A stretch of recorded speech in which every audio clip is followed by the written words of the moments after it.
Hello, my darlings, and welcome to another little broadcast session. I am going to do the Rising event. Here we go. Right. Where do we go? I guess it's this Nanachi person here.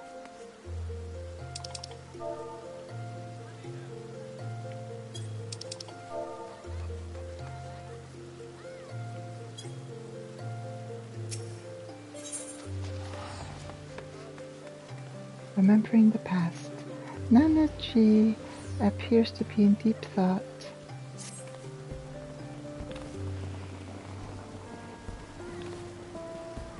The determined set of your jaw, the dynamic presence, as if you're ever ready to leap into action. There's no mistake, you're an adventurer and a dependable one at that. Tell me, are you familiar with the name Louis Sois Leviere?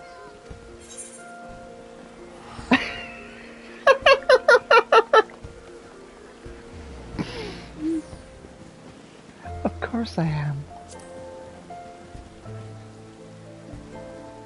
Of course you are. Of course you are. Forgive me my suddenness. I'm Nanji Nonaji, a budding writer, and I seek to pen a biography of the great man. In particular, I wish to cover his movements leading up to the calamity, and to that end I've requested an interview with the Immortal Flames. He served the Elorsian Alliance as a tactician, you see, so there ought to be someone in the Order who had dealings with him. And while my request has thankfully been accepted, there's just one problem. I don't have much experience conducting interviews, and I'm worried whether I'll be able to do a proper job. As an adventurer, you're doubtless used to dealing with people, thus I would like you to accompany me in the capacity of an assistant. It would be tremendously reassuring to simply have you watching on. And if you're amenable afterwards, I'd like to interview you as well for your own impressions. For your troubles, I'll be certain to credit you as a collaborator.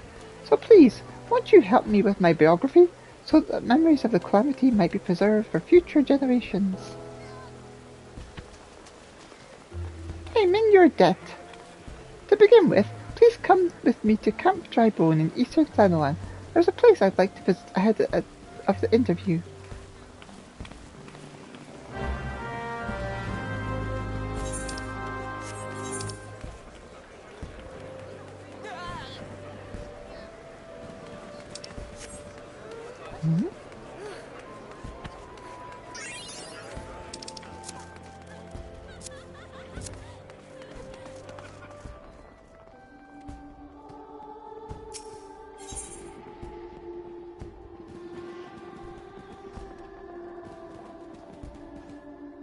Jacka is looking for a worried sister.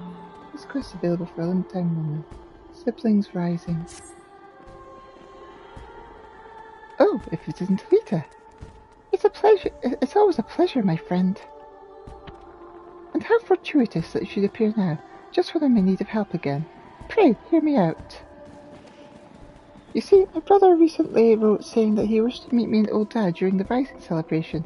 However, the appointed hour has come and gone, but I've seen neither hide nor hair of him. I've checked all the likely places in the city, to no avail, and I'm beginning to worry. If it isn't too much trouble, may I ask you to help me find him? I'm in your debt. Now, my brother is a youth of 16 by the name of Nagi. He recently became an adventurer, something he had aspired to since he was little. Being an adventurer yourself, perhaps you know of him, if not crossed paths.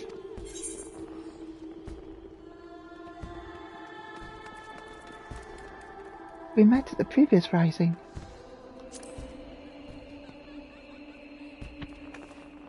Not only did you meet him, you helped him on his way, you say. What an amazing coincidence! That being said, it doesn't necessarily mean you would know where he is now. If he isn't in the city, though, chances are he went outside on some business. To begin with, I propose we split up and make inquiries, in case someone has seen him. If you can focus on this area, I shall speak with those in the quicksand. Afterwards, let us reconvene by the entrance to the tavern.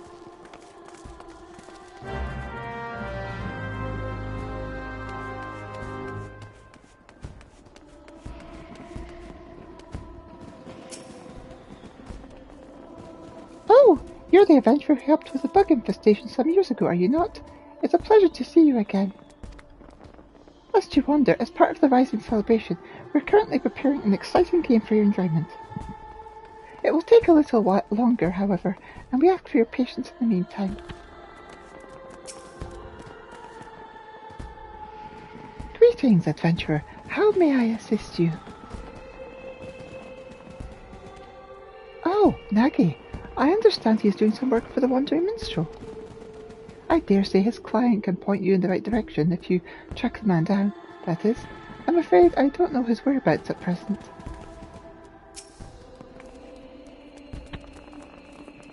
I understand Nagi's too. Yeah, there we go.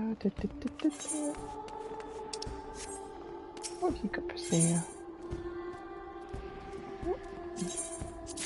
I'll buy that. And that. And a few of those.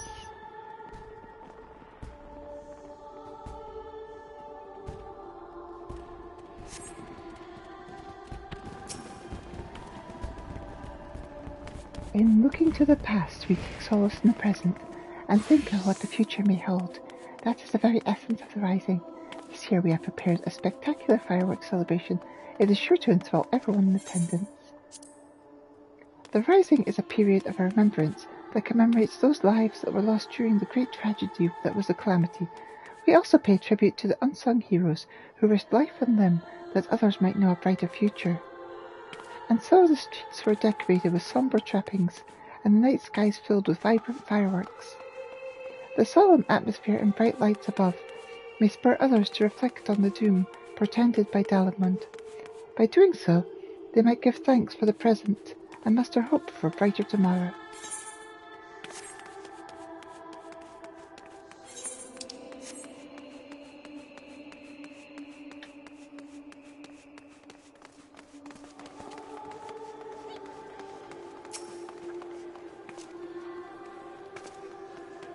Something you need?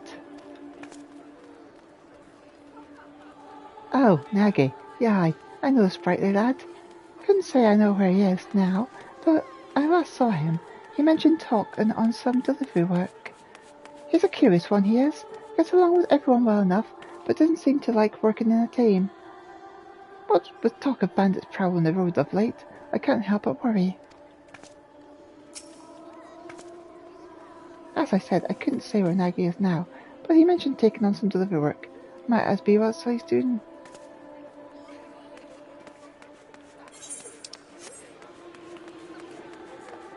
I will just...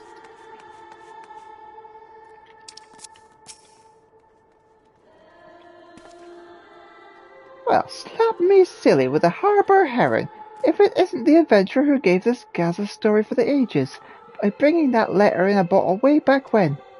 So, what can Bran do for you this evening?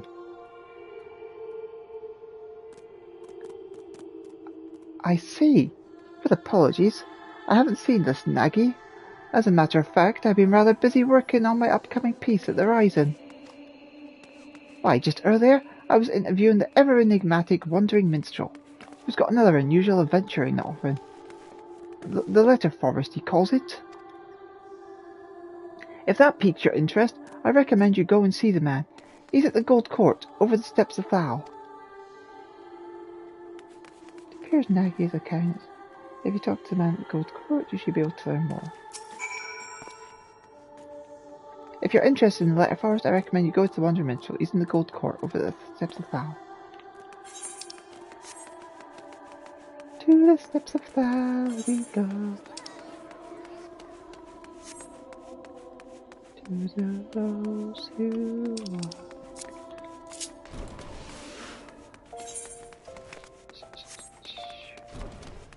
Meow, meow.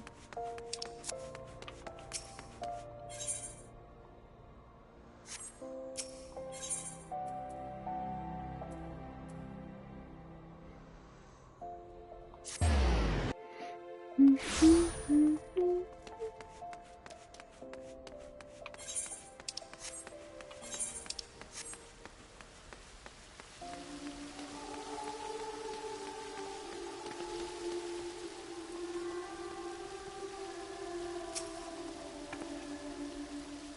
and welcome to the Leather Forest. Displayed here are messages of gratitude and encouragement which folk the realm over have anonymously written.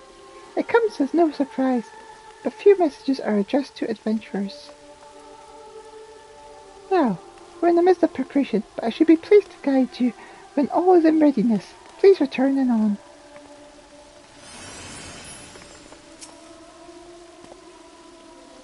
Ah, my dear friend. What a pleasant surprise this is.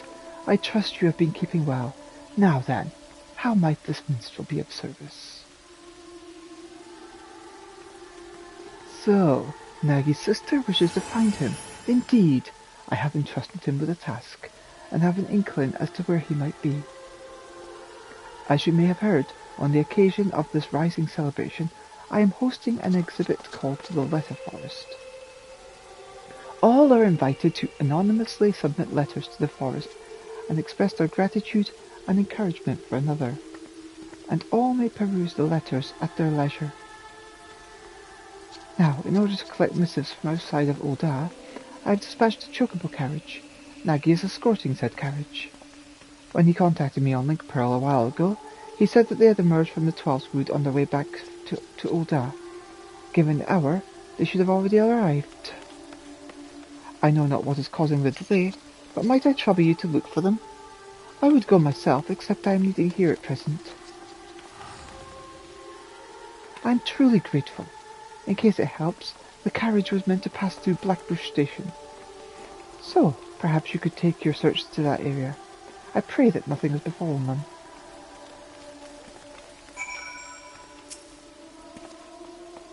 As mentioned, the carriage was meant to pass through Blackbush Station. That may be a sound place for you to begin your search.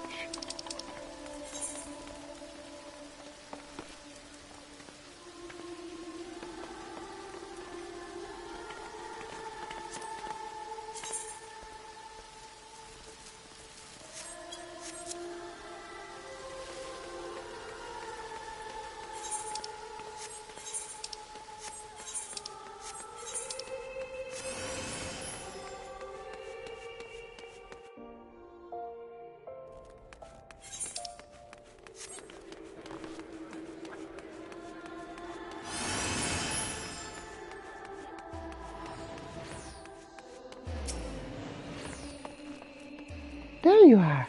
Were you able to learn aught of Nagi? Escorting a carriage for the minstrel. So, that is the way of it. As suggested, let's take ourselves to Blackbush Station and try searching in the vicinity.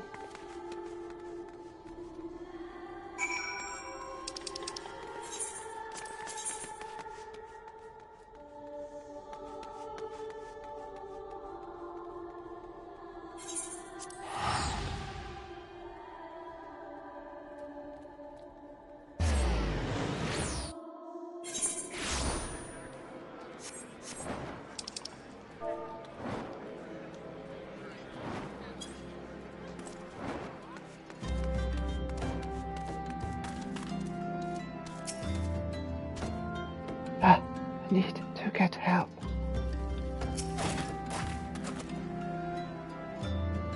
Elita, no sooner did I arrive than this man came running, out of breath. You're an adventurer. Thank the 12. It's the bandits from the Quiver and Manse. They've fallen on a chocobo carriage over by the clutch. The carriage only had one guard, and he was sorely outnumbered. Please, you must help him. That has to be Nagi, with me, Elita.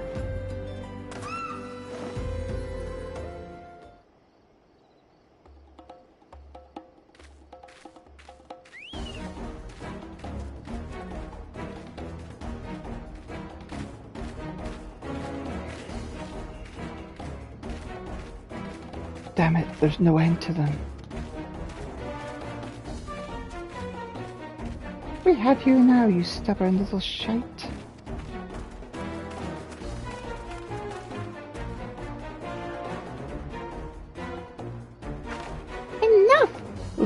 little brother alone, or 12 as my witness, you'll receive such a thrashing as you've never known. From this fearsome adventurer here, that is.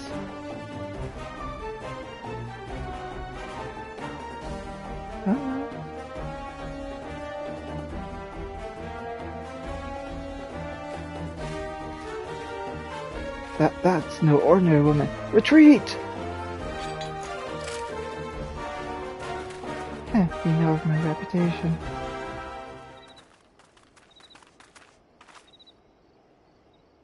Are you all right, Nagi?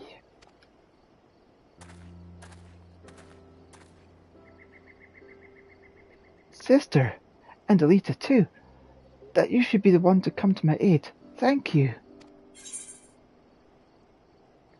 How have you been, Nagi?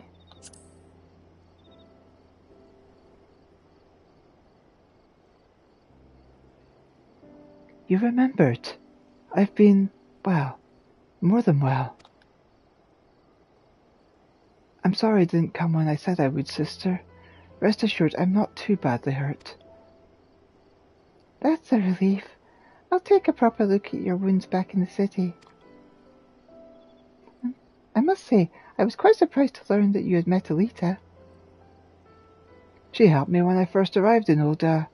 From registering as an adventurer to completing my first task, she kindly showed me the ropes.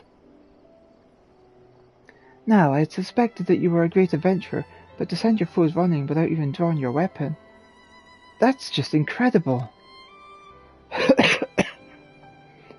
I still have a long way to go, embarrassing myself like I did. If I want Sister's approval, I'll need to grow stronger and be able to fight on my own. My approval?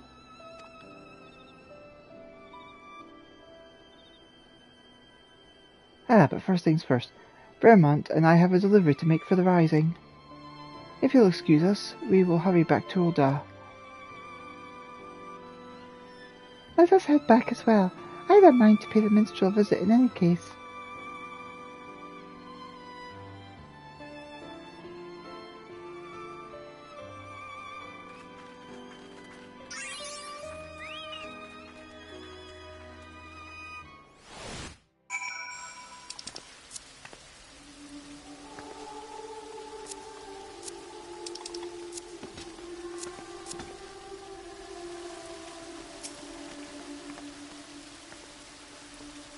Thanks to you, Nagi is safe. Still, what he said about making it on his own weighs on my mind.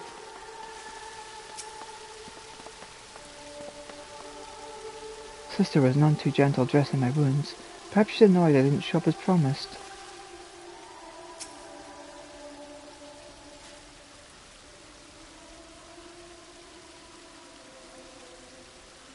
Welcome back, my friends. Pleased am I to see that Nagi is safe and well. Rising attendants informed me that they now have all the letters. With this, we may proceed with the letter forest as planned. Thank you, Nagi. I'm so sorry I'm late. You see,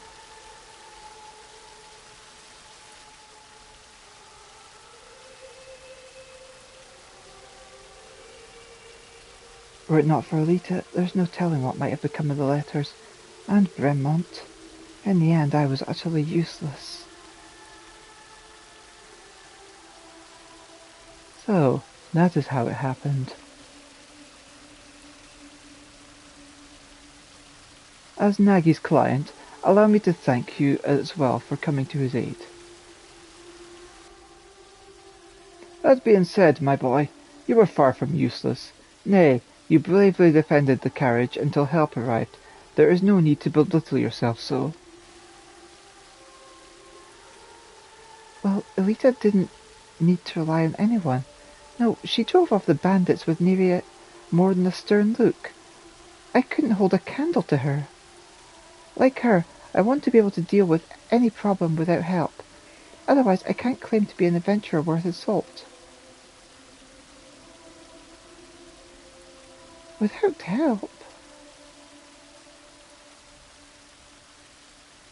Tell me, Nagi, all this time have you been working alone, even for dangerous tasks? That's right. A worthy adventurer doesn't rely on others. If I'm to be the kind of adventurer you approve of, I must be able to handle anything by myself. I see.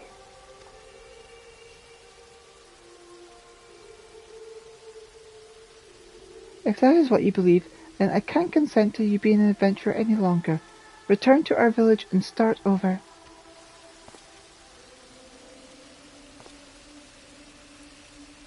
What? But you were so happy for me when I became an adventurer. I'm working so hard to succeed, to prove to you that I have what it takes, but now you've developed a grave misconception. Until you recognize what it is, I can't in good conscience approve of your calling. And if you can't accept this, if you wish to remain an adventurer, then you must win me over. And it begins with pondering why you first embarked upon this path. All right, sister. I'll think on this.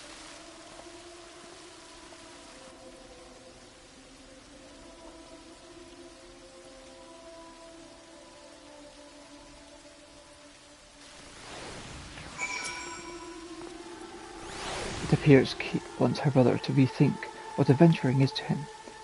Had the question been posed to you, what answer would you arrive at, I wonder?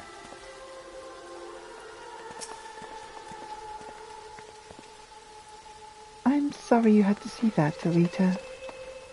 Despite how it may have appeared, no one wants my brother to succeed more than I do. To succeed and be happy. After all, I know better than any how hard he works. Unless he changes his ways, however, he is like to die somewhere out there, and even if he manages to stay alive, he would only know an arduous life. That's why I didn't go out of my way to be gentle when dressing his wounds. If he could just focus on what actually matters instead. He obsesses about gaining my approval, and compares himself to others.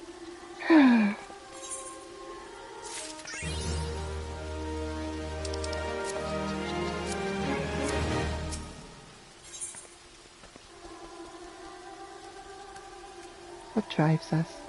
Jack is again looking for a worried sister.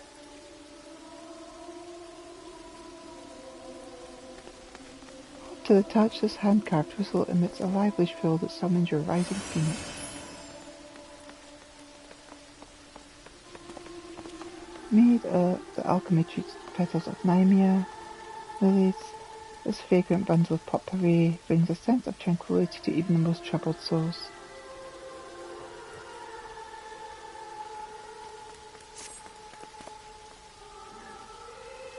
If truth be told, no matter what Nagy wants to do, it is my intent to support him. It's his life after all, and no one else's. It isn't my place to interfere. Be that as it may, if he is sabotaging his own aspirations with his obsession for my approval, I can't simply stand idly by and watch. Loath though I am to impose, until my brother has found his answer, might I trouble you to keep an eye on him? Please take it as a request from me as well. Ever has adventuring been dangerous, and it is more dangerous still for one who spurns help. Like Keep, I do not wish for Nagy to continue his current path. As a fellow adventurer, please help him find a better way. Thank you. Now then, on a related matter, I must pay a visit to the Weaver's Guild, but I will see you again anon, if you'll excuse me.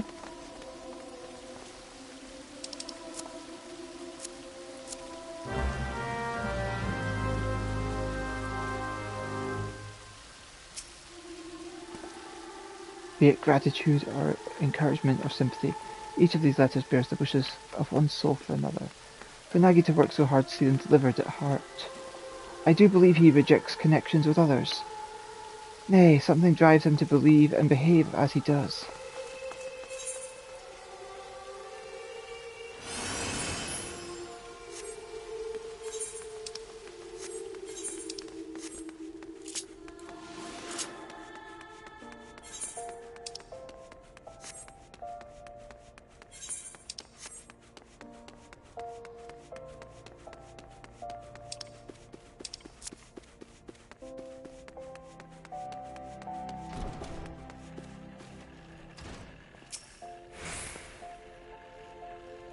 do not agree with Nagy's belief that, if he is to be an adventurer worth his salt, that he can't rely on others. Lest we forget, adventurers help others through the work they accept. To refuse to accept help in turn not only defies logic, it is saddening.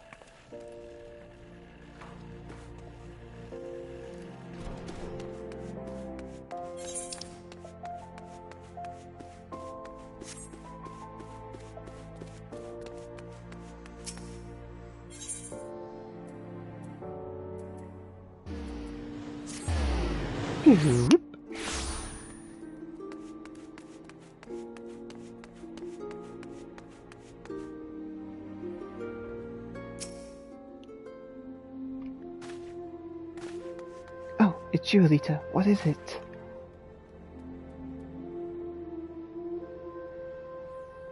Is that so? I'm sorry. This is really something I should be doing alone. Still, it's nice to have someone to talk to. Like my sister bade me, I'm pondering why I chose to become an adventurer in the first place. Keep has looked after me since I was no more than 10. After our parents passed away. She was already a reporter by then, and her work took her various places. From her I heard tales about adventurers, and came to admire them. Upon learning the full extent of the impending calamity, she took us to a village up in the mountains, where her aunt lived. It's desperate times like these that people need stories of hope, she used to say, and I believe she had wanted to remain in Draconia and continue her work, but she left in order to keep me safe. I was a burden to her then. I don't want to be a burden to her again. For that, I need to show her that I don't need to depend on others, that I'm a capable adventurer who can handle anything by himself. Ponder as I might, I can't understand what's wrong with that. Well, when in doubt, I suppose I should do what adventurers do, and gather information. It would be good, I think, to speak with people like my sister. People who aren't adventurers, but are familiar with them. Who in Ul'dah would fit that description?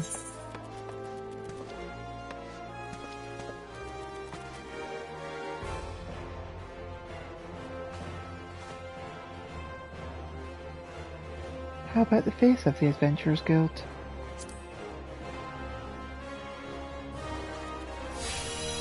Of course, who else but Miss Mumwity? In her capacity as guild representative, she's bound to have some valuable insights. I'll seek her out at once.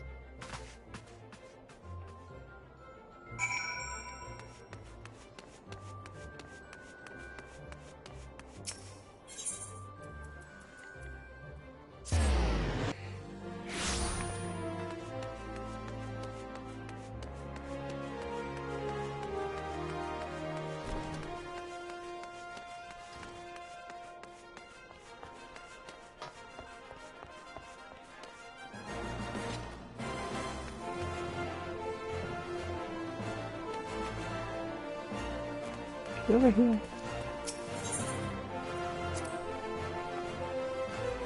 Well, if it isn't Elita, you're all every man in this chocobo's been talking about of late. But that's what you get for saving the whole star, eh?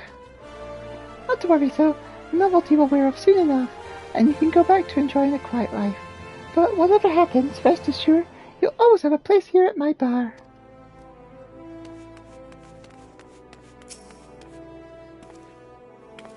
I still remember when I first came here to sign up. I was a nervous wreck then, but now this place feels like a second home, and I come all the time for crumpets. They make them so springy and serve them drowning in butter and honey. Honey. Sorry, now's not time for that. Come, let's have a chat with Miss Mumwity.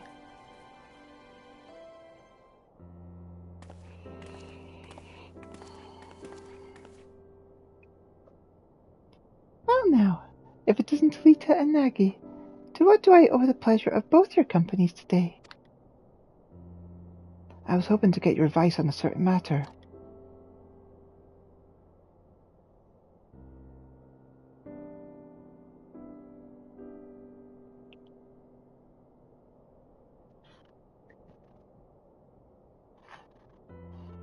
The misconception you've developed about being an adventurer. That's an interesting one, I have to admit.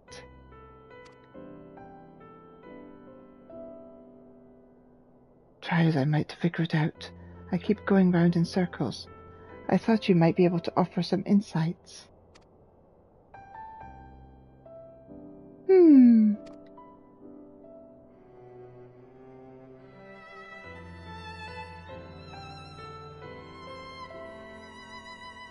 This is just a gut feeling, but I reckon I understand what your sister's trying to say. Tell me, Nagi, suppose you failed to get your sister's approval. Would you simply give up being an adventurer? Would it all become meaningless?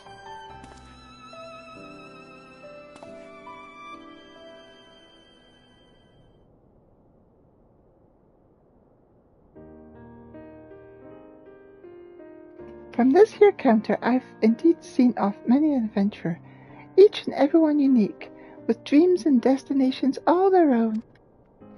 But in spite of their differences, they all share something in common, a reason for embarking upon their journey. Elita, would you mind telling us why you chose the adventure in life?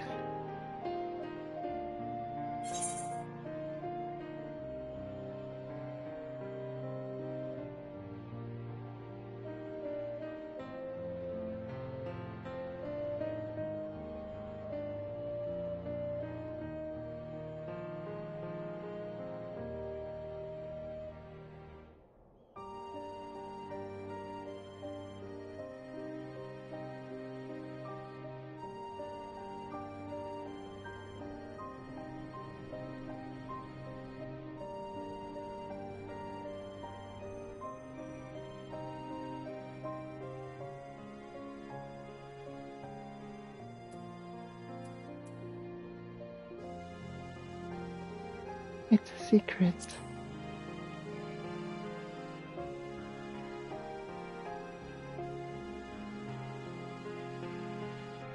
If you're disinclined to share, then I won't pry. To look at you, though, it's plain you've got proper reason.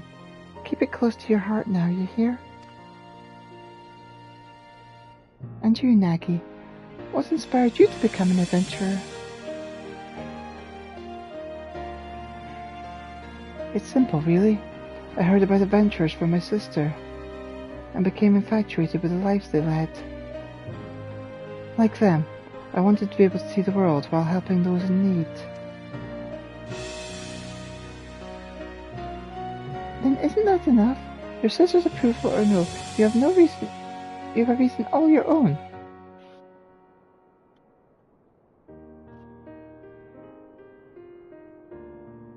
By the 12, I see now. At some point my desire to prove myself to Keep had displaced my own motive for being an adventurer. That's the misconception Keep wanted me to recognize. What a fool I've been. Wanting someone's approval isn't wrong in of itself, mind, but it's got nothing to do with why you're an adventurer. It shouldn't force you to do things you wouldn't do otherwise do, like trying to handle everything alone.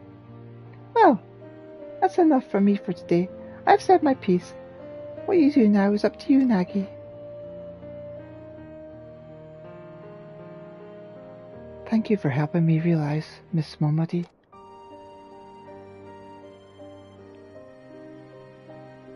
Think nothing of it. It's my job to watch over you all. Nothing makes me happier than to see you happy. Doing what you do.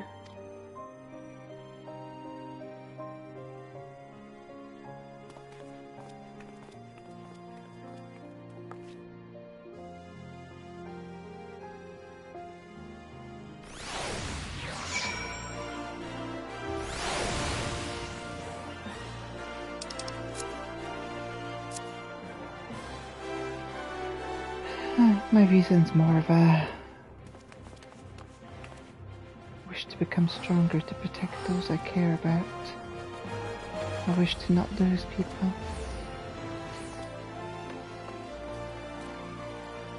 I want to be someone that others can rely on, depend on.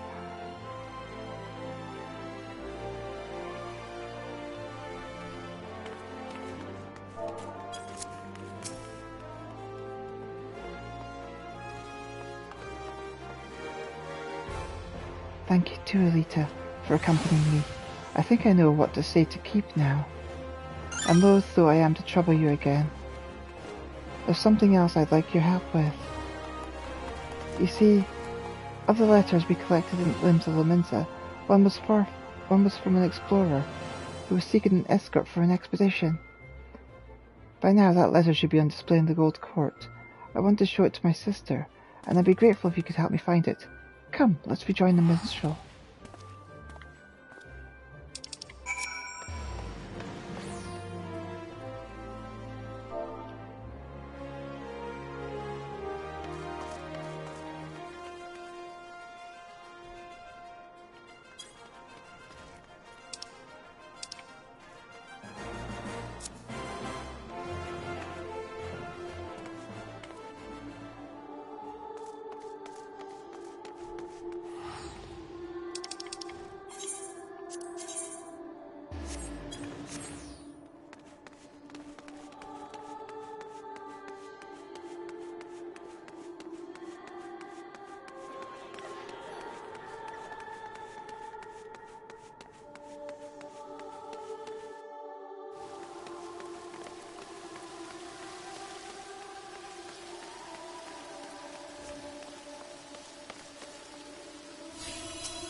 Now, where is that letter?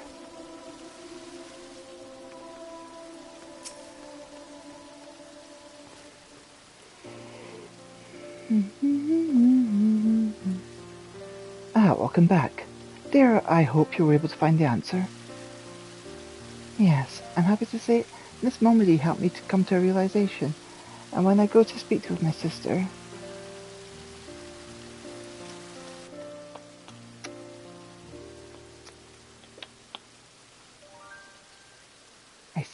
I see. By all means, feel free to borrow the letter.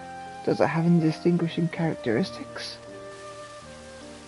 As I recall, there were a large drawing of a blue chocobo on it. Very well, let us all search together. Move swiftly to find it.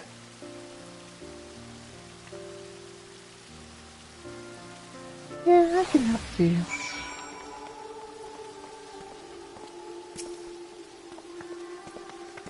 A great many of these letters bear words of thanks for adventurers, a testament to the good that you and yours can do in the world. Dear kindly Mikote adventurer, thank you for helping me find my mother. I was scared at first, but you made me feel brave. I had lots of fun at the Gold Saucer, and there was even more fun because of you. I hope to see you again. Please take care. Why, it's the lost child from the Gold Saucer. The staff were tied up, so I helped track down the mother. What a fine feeling this is.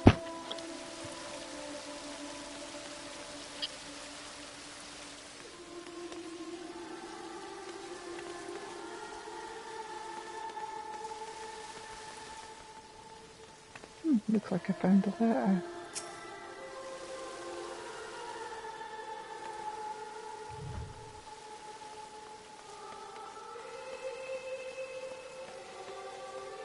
It looks like the meteor symbol.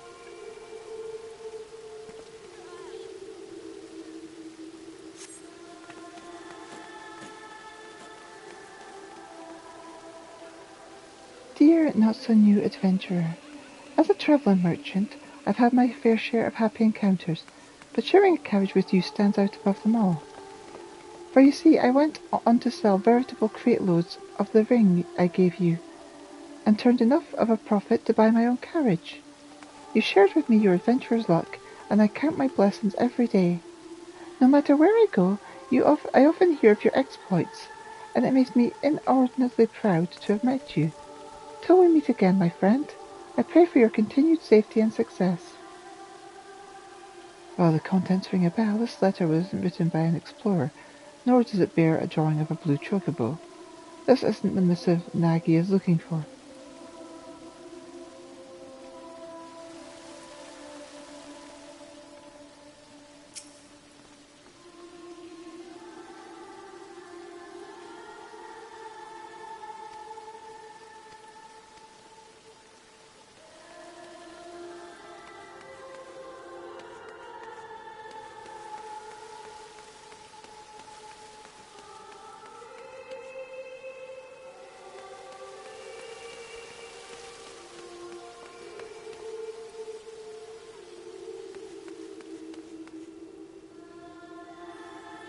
Letter with a cruel drawing.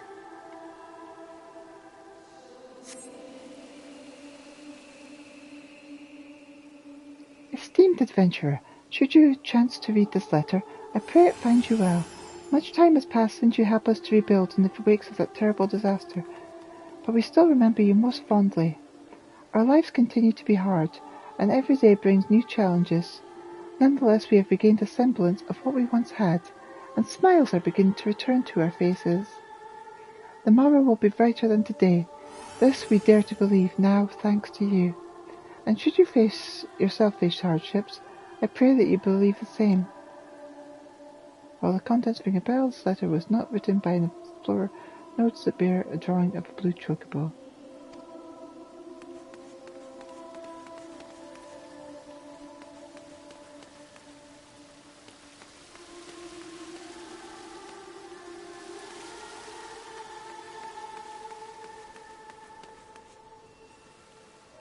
This will be the one.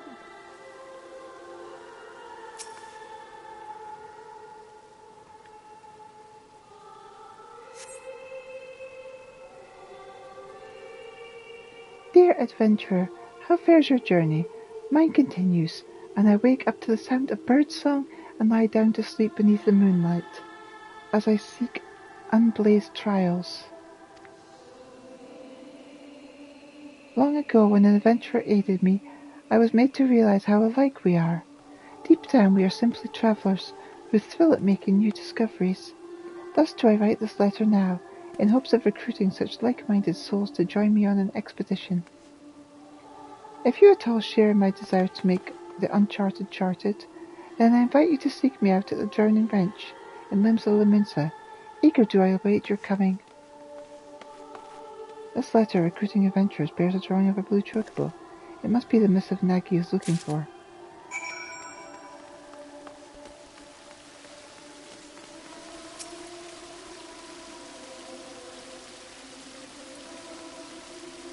As someone charged with the city's peace, I cannot overstate how much of a boon adventurers are to our efforts.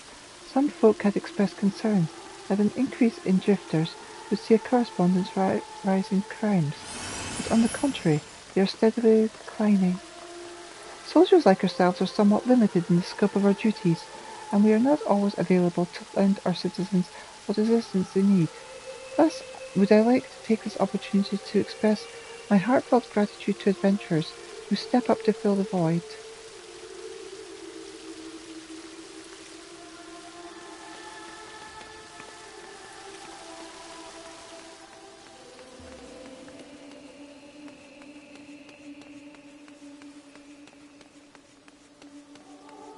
I think that's all the letters. I already took down the one I needed.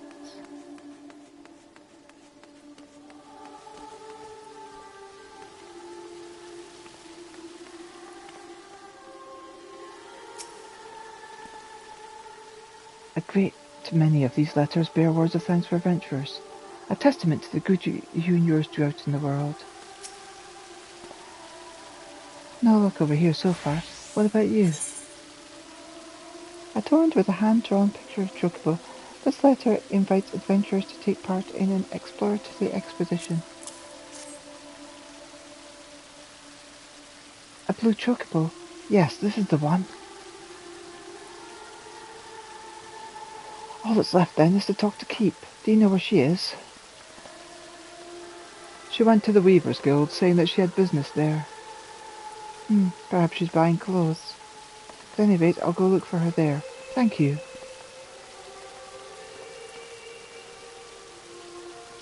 For this too might trouble you to accompany Nagi. Afterwards, I ask that you tell me how events unfold. I shall wait you at the Ruby Road Exchange.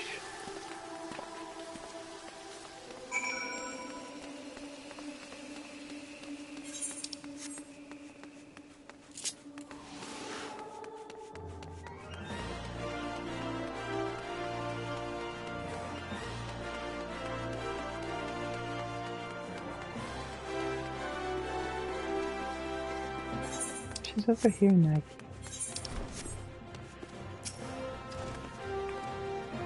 I do not agree with Nagi's belief that if he is to be an adventurer of this sort, You can't rely on others. Lest we forget, adventurers help others through the work they accept.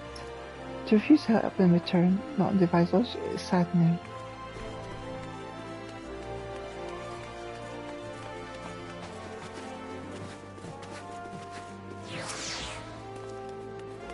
You're here too, Elita. I must confess, I'm feeling rather nervous, so I appreciate your presence. Just go talk to her.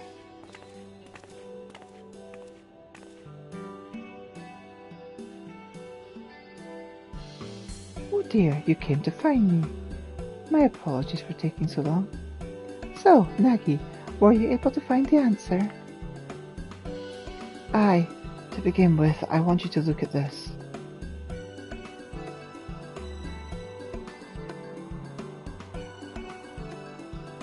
An explorer is assembling an escort for his next expedition. Certainly sounds exciting.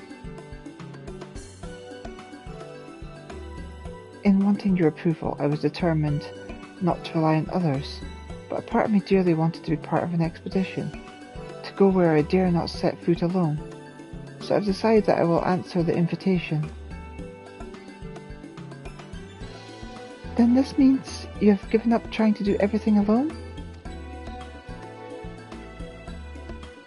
I had wanted to prove to you that I'm capable, that I'm no longer a burden, and in my obsession I lost sight of why I became an adventurer in the first place. To see what lies beyond the horizon, and lend a helping hand to those I meet. That's what drives me. And I was able to remember this thanks to Miss Momedy and Elita. And whether or not you approve, I want to continue adventuring for my own reasons. Is that alright with you? Didn't you just say you didn't need my approval? But, to be clear, I never actually intended to stop you. Do you remember what you once told me, Nagi? Shortly before the calamity struck.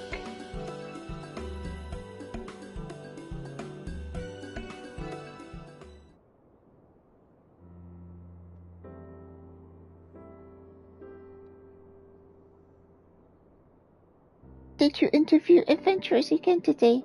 What were they like? What kind of places have they been to? Heh, you never get sick about hearing about adventurers, do you? Never, ever. When I grow up, I want to be an adventurer too.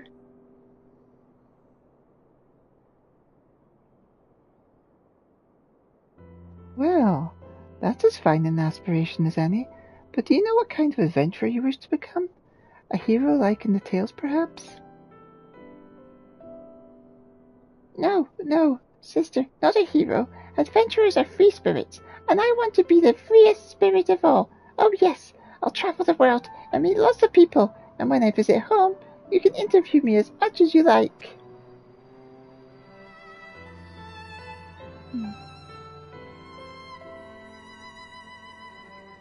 For that boy to spurn help for want of my approval, I couldn't bear to see it, and in order to bring you to your senses, I may have spoken a little sternly.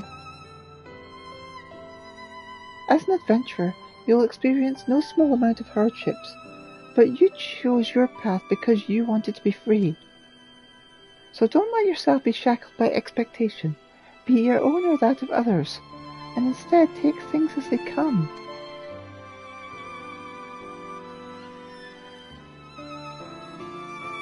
So long as you are true to yourself and recognize your limits, you'll surely find a way forward. And remember, not even heroes can accomplish everything alone. Relying on others doesn't make you a lesser adventurer. If anything, the freer we are, the more we need to look out for one another. And that, I believe, is the essence and beauty of adventuring. Wouldn't you agree, Elita?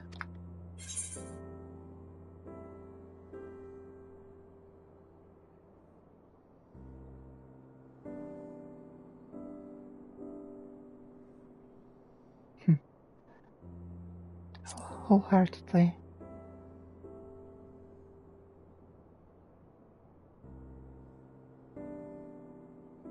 Understood, Keep. I won't forget this.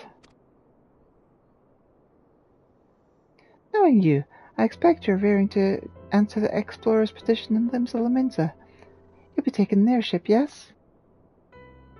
In which case I shall give these garments to you now. I had them made for you, thinking it was past time you had something better. For me, thank you so much, sister. I must thank you too, Elita. You're the kind of adventurer I admire, and I'll keep on working hard to be like you. I couldn't have asked for a better person to watch over my little brother. I appreciate everything you've done for him, and look forward to meeting you again, be it for a story or something else. With that, we take our leave of you. Till next time! Bye-bye! You see the siblings off, safe in the knowledge that all will be well. Time to rejoin the wandering minstrel and relay to him the tale's happy conclusion.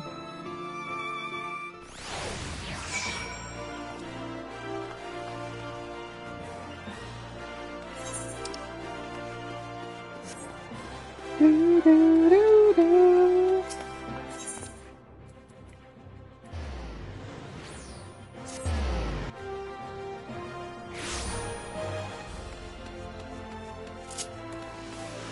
No.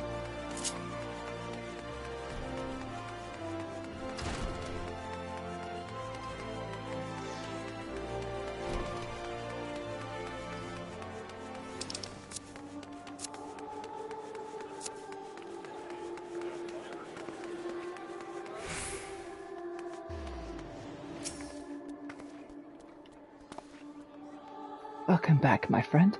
Judging by your expression, I take it all is well with Nagi and Keep. I see. Pleased am I to hear that. When we first set out on our journeys, 'tis usually for the simplest of reasons.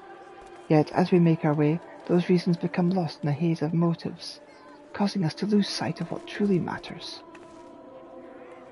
In such a time, we can but remember what prompted us to take our first step. We will always find the strength to take the next. Nagi shall be fine, I am certain of it. My thanks for keeping an eye on him.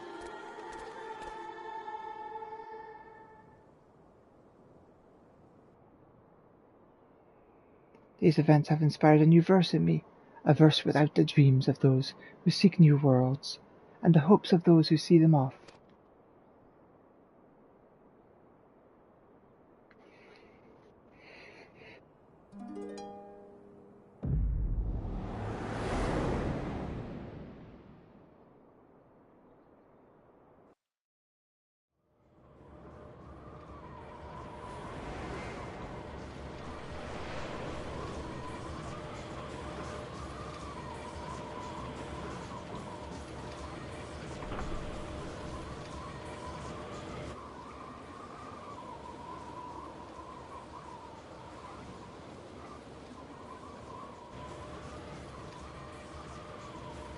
Greetings, warrior of light.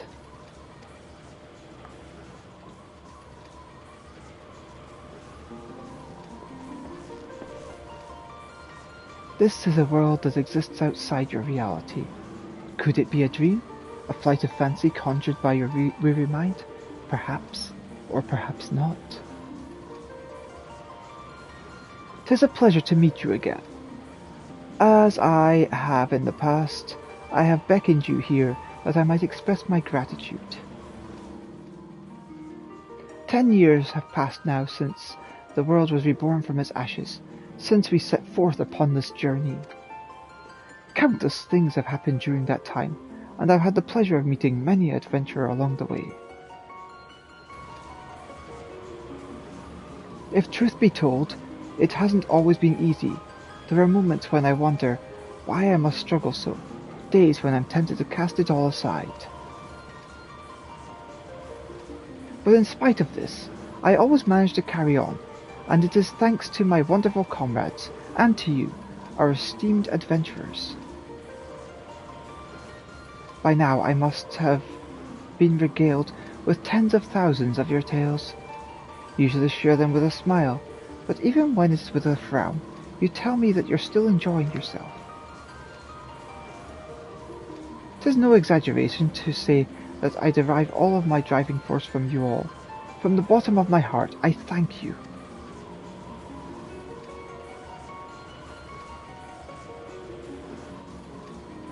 Ours is an unending journey, and nothing would make me happier than if we could keep walking it together. As you make your way, we promise that we will ever be at your side, matching you step for step. Now, the time has come for this vision to end. Time for your eyes to open from this waking dream.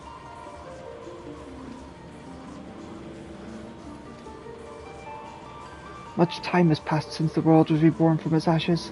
Countless souls have made this place their home. Every single one has left an indelible mark upon it.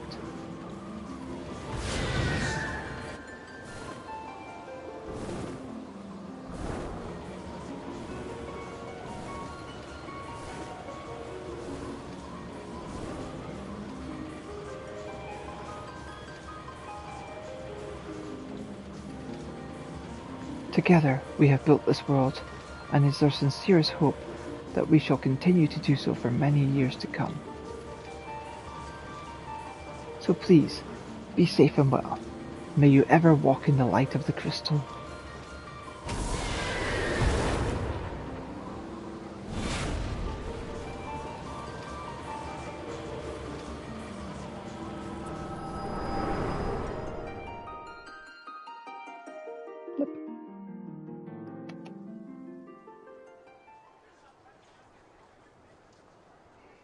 I dare say Nagy is aboard the airship by now. I pray that he and Keep will find happiness upon their respective paths. I hope you do so as well, my friend. If you would lend me an ear, I would dedicate these verses to your future.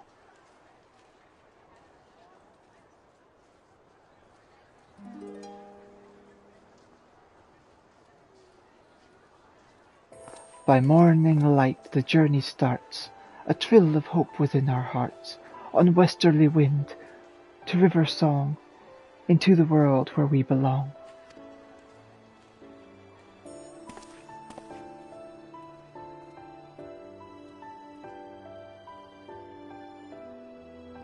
Of fields of white and azure sky, sunset storm a crimson fire, jewels a glitter on pitch black veil, a new day dawns, so goes the tale. By eternal wind we carry on, boldly towards a golden morn, with memories as a guiding star, shining our steps both near and far.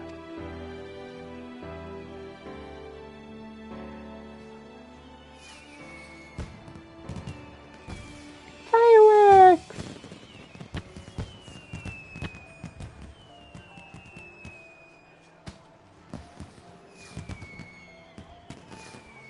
Where you will go, whom you will meet, what you will see, there is no telling what the future holds for anyone. Yet come what may, I bid you never forget this. The bonds you forge, the memories you make, and the footprints you leave behind, they shall one day spur you forward. So pray continue walking your own path. Wherever your journey leads, I shall be praying for your happiness.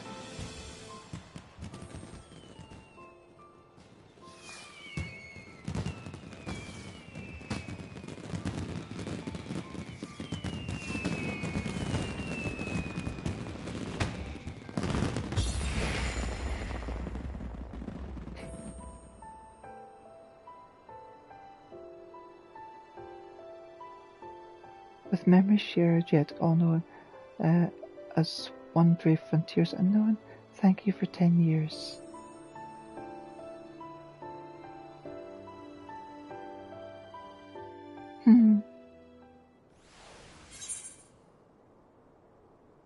Yeah, the whistle.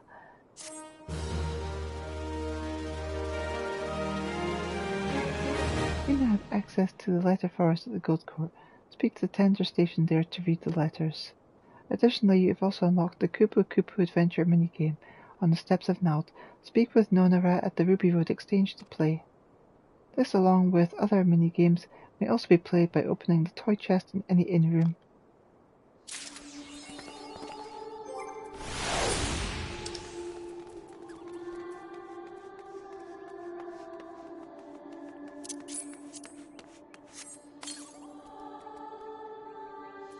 Yay!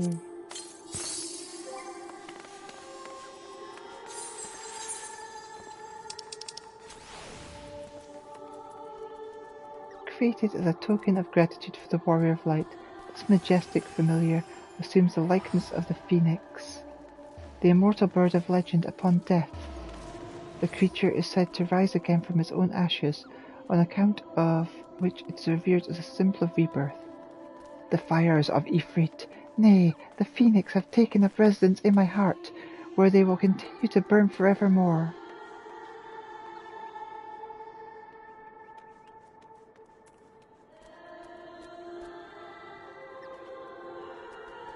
A flame reborn.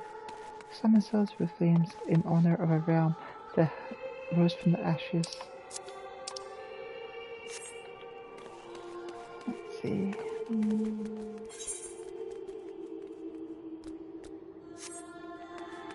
There was a mini game to play over here.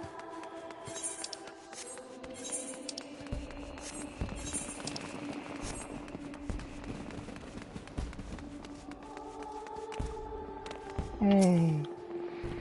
To all who follow their hearts, I offer my hopes in song. Wheresoever your journeys may lead you, may you find happiness upon your path.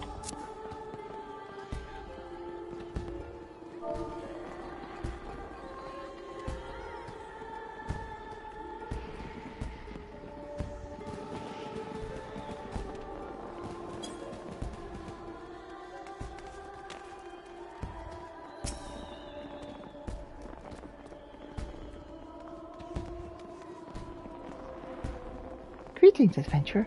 Are you here to test your skills in the excitement of Kupu Kupu Adventure? What is Kupu Kupu Adventure?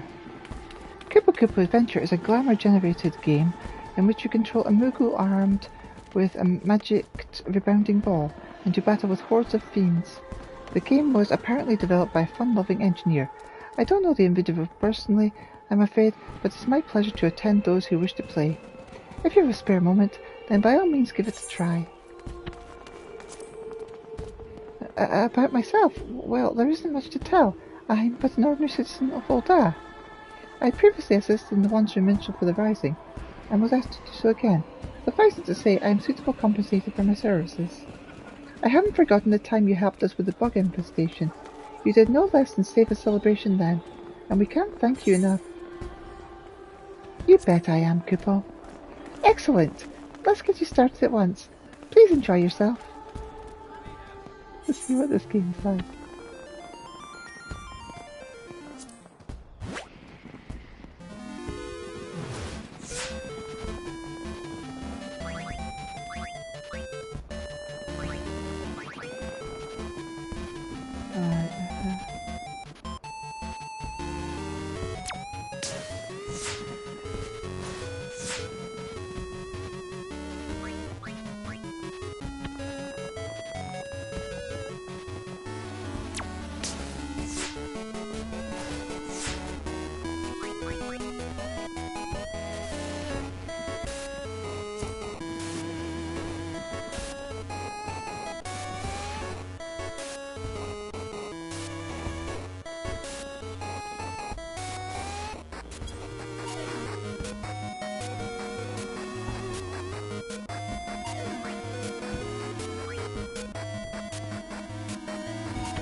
I should probably use them sooner.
I'll let you just do damage as we get to the end. Okay, it's not quite so bad.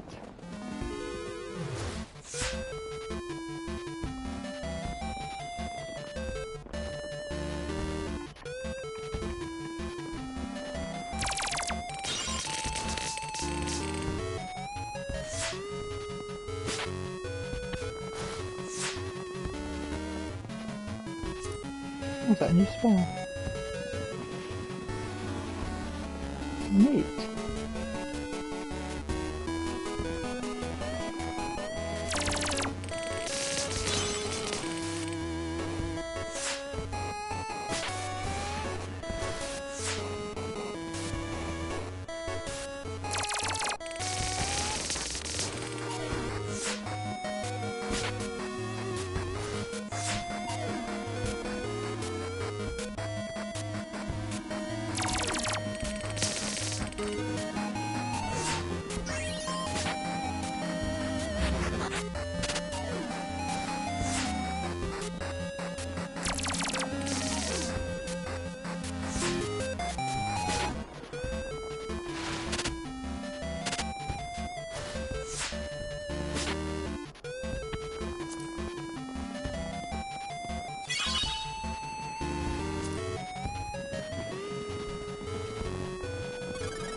Let's see.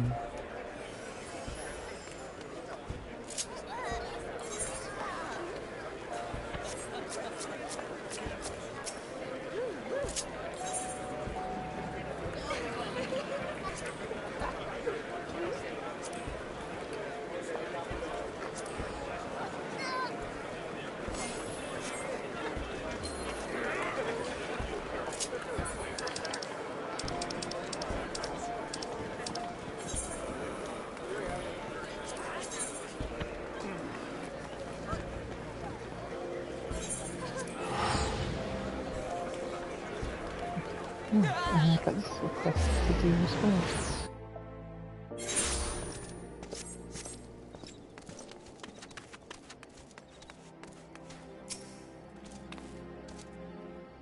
There you are, to explain why we're here. Oh, but I haven't asked your name. How am I supposed to credit you if I don't even know that much? Elita Draconia? The Elita Draconia? Champion of Eorzea? Small wonder I felt you were dependable. With one such as you helping me, everything will surely go well. But getting back to business, the interview I've arranged is with an officer of the Immortal Flames. As there's still time, however, I thought we'd pay a visit to the nearby graveyard first, so I can explain my motivation for the biography.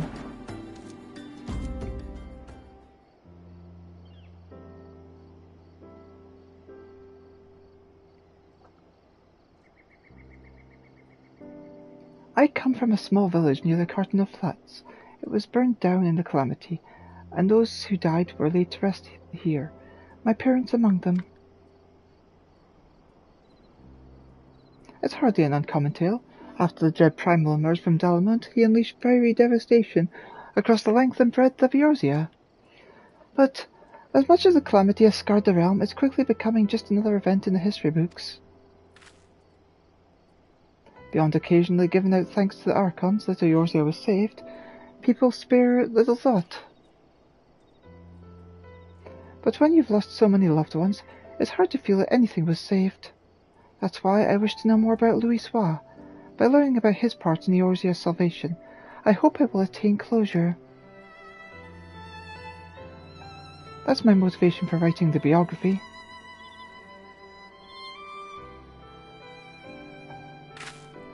Now then, in preparation for the interview, let's review what's known about our subject. It's difficult to define exactly when the Seventh Umbral Calamity was set in motion. Many historians, however, point to the Empire's Meteor Project, which sought to bring Dalamud down upon Eorzea.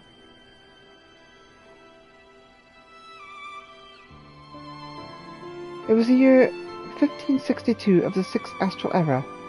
Seeking to combat the Imperial threat, Louis Soir founded the Circle of Knowing, an order whose objective was the preservation of Eorzea.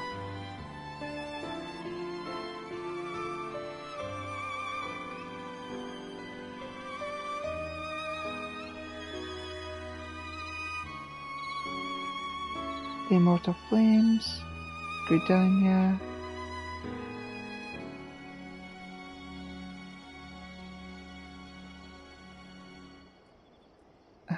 swallows all, limbs of the Minza, the Maelstrom, on Ulda, Reborn, the Order of the Twin Adder,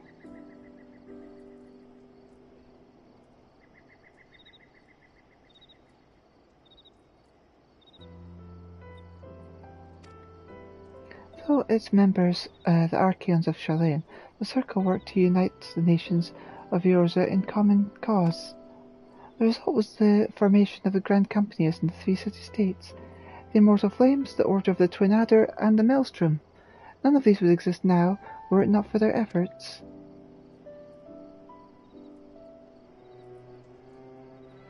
And then, in the year 1572, when the situation was coming to a head, Louis Soir himself made the journey to Eorzea in secret, and engaged with each of the nations. What took place during that time is what I seek to learn in the interview.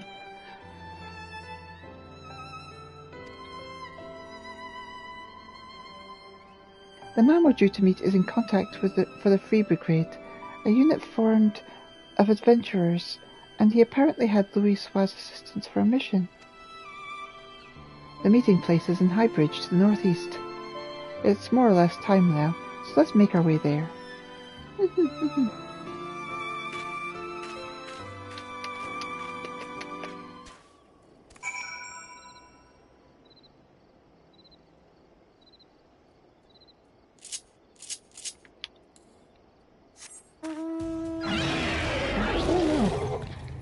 I want my new mount.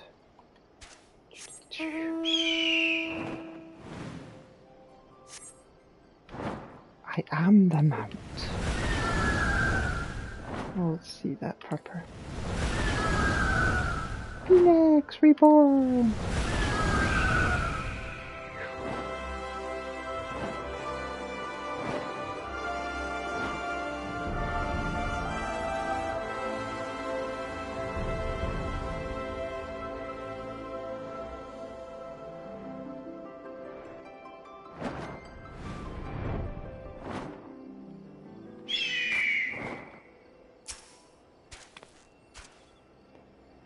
The interviewee should be along any moment now.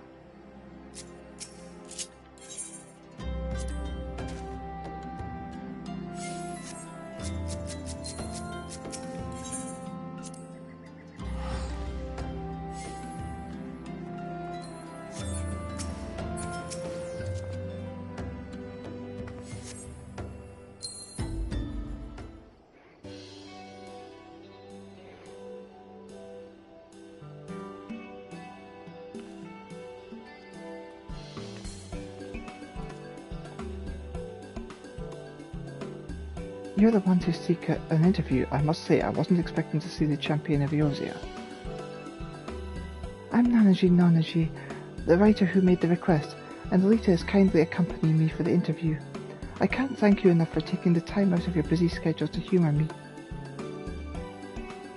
Come now, no need for thanks. Like everyone, I hold Louis Soir in the highest esteem. If you wish to know about him, Holland Abre is always glad to oblige.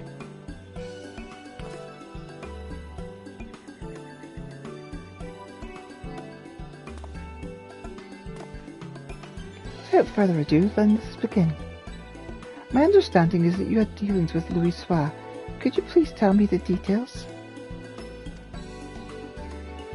As you know, our grand companies were formed during thanks to the Circle of Knowing, but it wasn't until Dalamud began turning red that Louis Soir first appeared.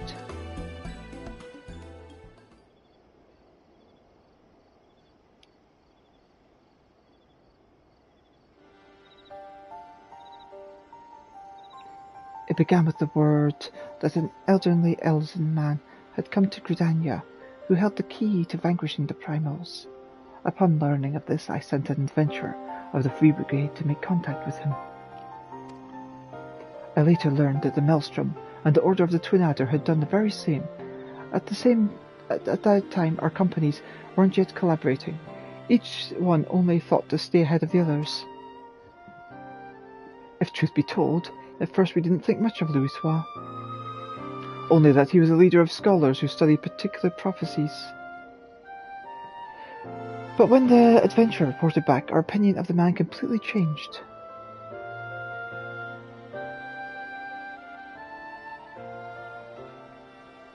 With his spellcraft, Louis Soir had opened the way into Ifrit's domain, and by the hand of dauntless adventurers, the Lord of the Inferno was brought low. Alas, many defeats preceded that victory.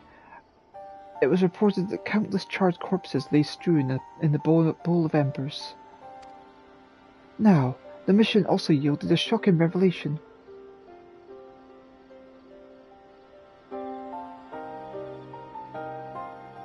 Following the battle, Legatus Neil Van Darnus of the 7th Imperial Legion appeared and told the adventurer the hour of reckoning was at hand, that Dalamud would soon fall and cleanse the land. That was when we realized that the Empire was behind the Red Moon's anomaly.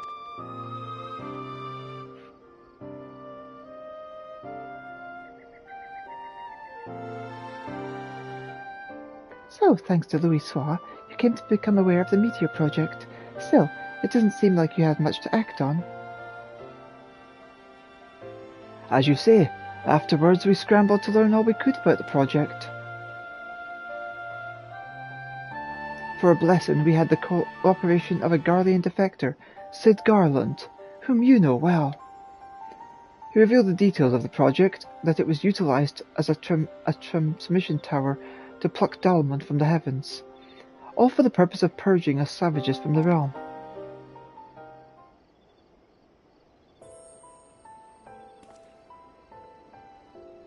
I could continue telling you what I know, but from this point on there is someone better suited than I am. If you're interested, I'd be glad to introduce you to this individual. What do you say? Well now, we'd be keen to speak with this person indeed. Very well, I will send word to the Adder's Nest. If you could take yourselves to Apkula Falls, I will arrange for a meeting there.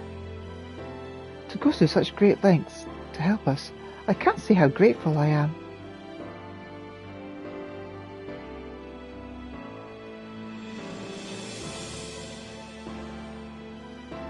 Do not mention it. As I said, I hold Louisoix in the highest esteem.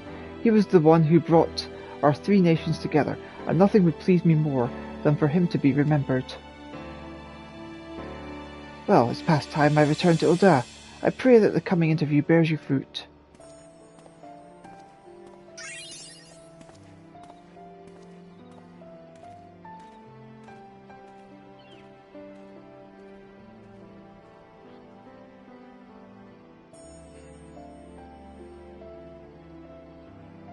The lieutenant certainly has great respect for Louisoix. And thanks to him, we have another promising interview. Come, let's head to Draconia, where the Archon has sojourned.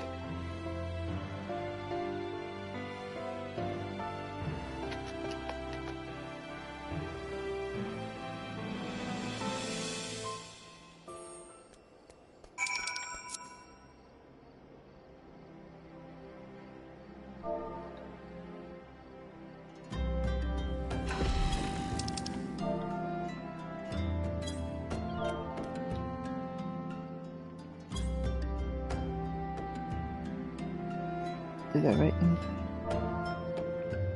There we go.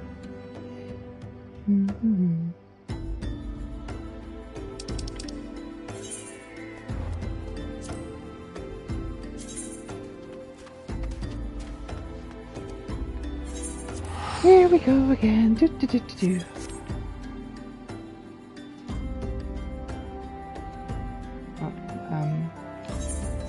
Here we go again.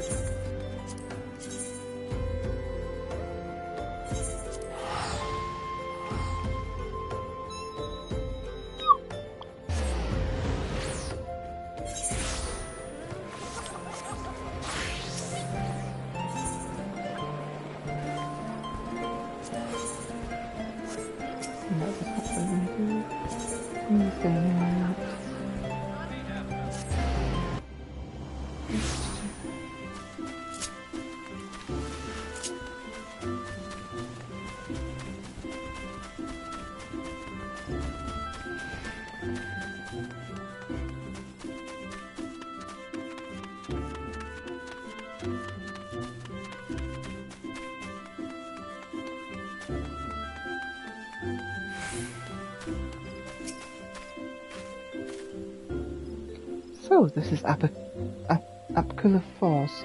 The conspicuous lack of creatures aside, it's quite a beautiful place. Now then, the person we're to meet should be along shortly.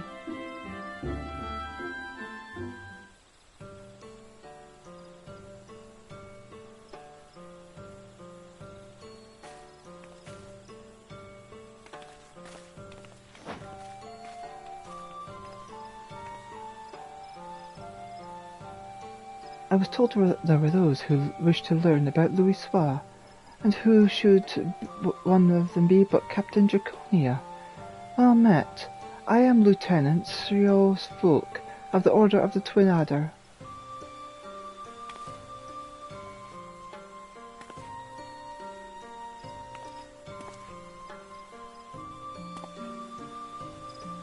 Naji, at your service. Thank you for sparing the time to speak with us. think nothing of it. I must say, though, Lieutenant Aubrey chose the perfect spot for the subject matter.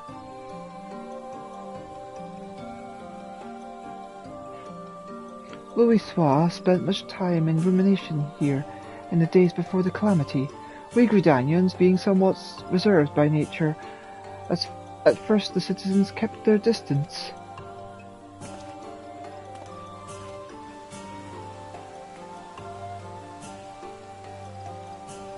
But in time people warmed to him. He patiently lent an ear to their troubles, healing hurts and offering counsel, and gradually earned their trust. To ignore the plight of those one might conceivably save is not wisdom, it is indolence. Louis Soir spoke those words, and lived up to them. He was the epitome of a Charlean sage, and I recall myself being moved. Now, shortly after we had become aware of the Meteor Project, the hamlet of Quarrymill was attacked by the Primal Garuda.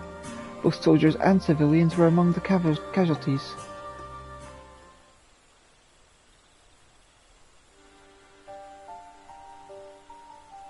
The Order of the Twin Adder moved to vanquish the Primal, but we were not alone.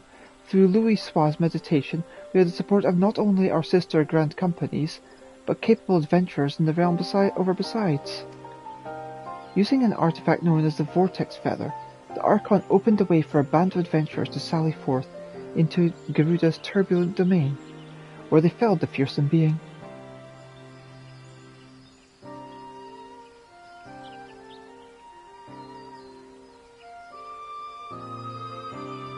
Upon her defeat, however, the primal dispersed ether did not return to the land. Instead, it was absorbed into the Red Moon Dalamode. And when the Empire constructed a new base in Mordona, the Elder Seedseer saw the need for a decisive action and put forth a proposal, the formal reformation of the Eorzean Alliance, which had for so long lain dormant.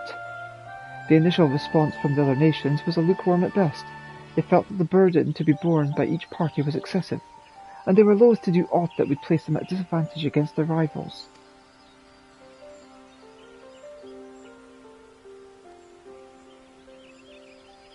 But the revelation that a lunar transmitter had been erected in the Imperial base prompted a change of heart. The tower controlled Dalamode's descent.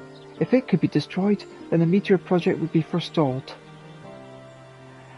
After having constantly been on back foot, our nations were motivated to join the hands, that we might strike a decisive blow against enemies. Thus was the Eorzean Alliance reformed, as the Circle of Knowing had hoped.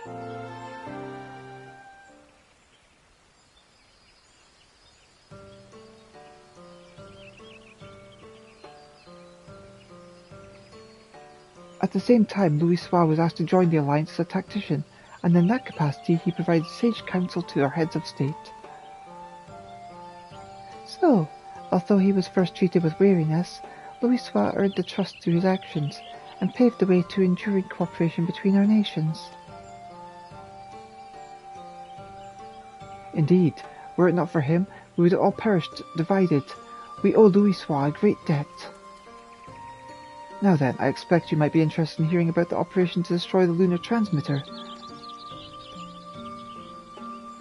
But for that tale, I would recommend you seek out another, a decorated soldier who actually took part in the operation.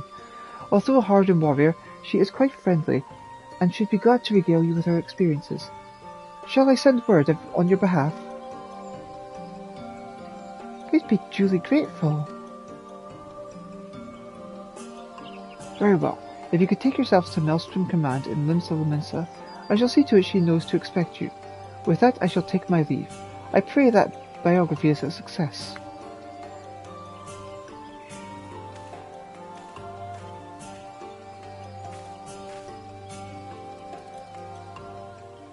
Everyone has been more than helpful than I dare to hope. It seems Louis Soir had quite an influence on others.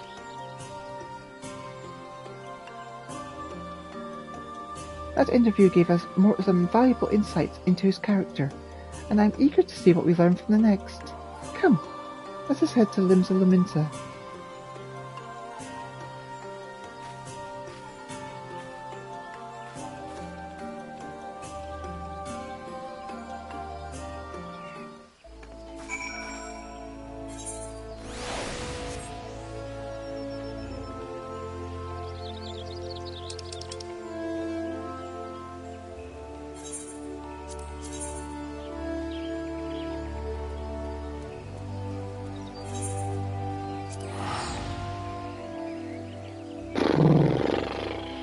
Almost there.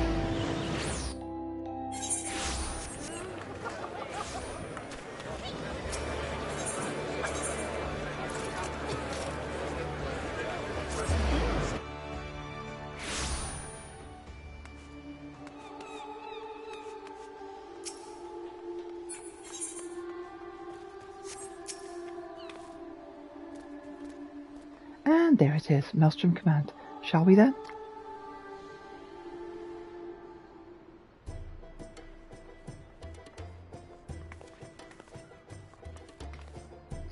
Elita!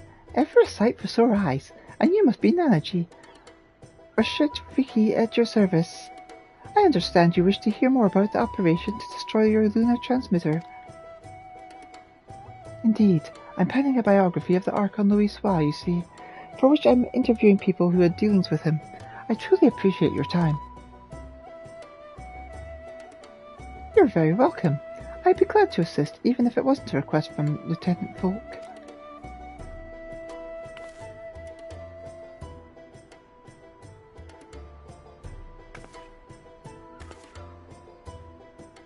Now then, to continue where he left off, or it was shortly before the Eorzean Alliance was formed, our scouts returned with word from the 7th Legion had activated the lunar transmitter in their fortress in Mordona.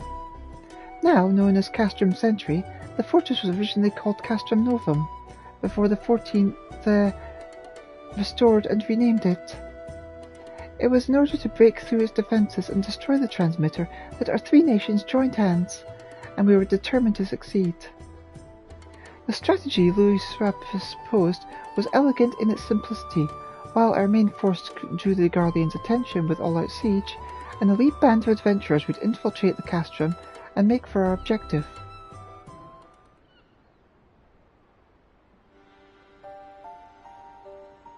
We had entrusted adventurers with ridding us of the primals. Now we entrusted them with the very fate of Eorzea. I still remember the operation as if it was yesterday. Though we met with fierce resistance, we fought more fiercely still. No matter the cost, we had to ensure that the adventurers had a chance to strike at the transmitter. And when the messenger arrived bearing word that they had succeeded, it makes my heart sore to recall that moment of triumph.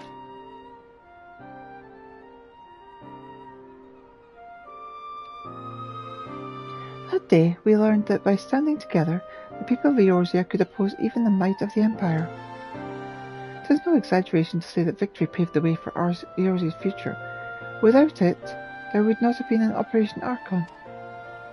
Alas, it wasn't all glad tidings, for though we destroyed the transmitter, Neil Van Darnus appeared and claimed that he no longer needed the device to bring down Dalamode, that he himself had the power to do so.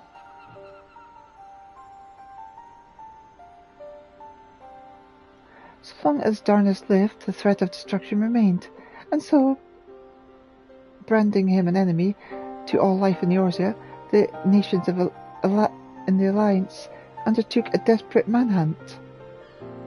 At length they located him in Corthus, and sent their greatest warriors to hunt him down.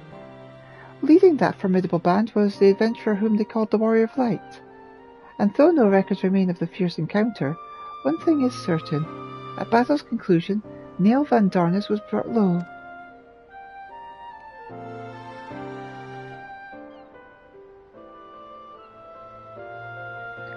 As you know, however, our woes did not end with the White Raven, for Louis Soir and his disciples determined that Dalamud would continue to fall. In a last-ditch bid to prevent the realm's annihilation, the Circle of Known issued a request to the Eorzean Alliance to secure the Chartano Flats, where the Red Moon was expected to crash. It was no simple task, for the entirety of the 7th Legion had amassed in Cartano, but it was necessary in order to perform a ritual to stop Dalamode, a ritual that invoked the power of the 12. So it was that the Battle of Cartano was joined, and I dare say you know how the tale continues. To everyone's shock, the Elder Primal Bahamut emerged from Dalamode and proceeded to unleash fury upon the realm. Aye, and though all bore witness to Louis Soir initiated the ritual, none remember what came to pass afterwards, neither what happened to Bahamut, nor why the realm was reborn. The haze that afflicted memories of the calamity, but people remember events prior to that moment, yes? If so, do you know if anyone was near Louis Soir during the battle? Someone who may have spoken with him?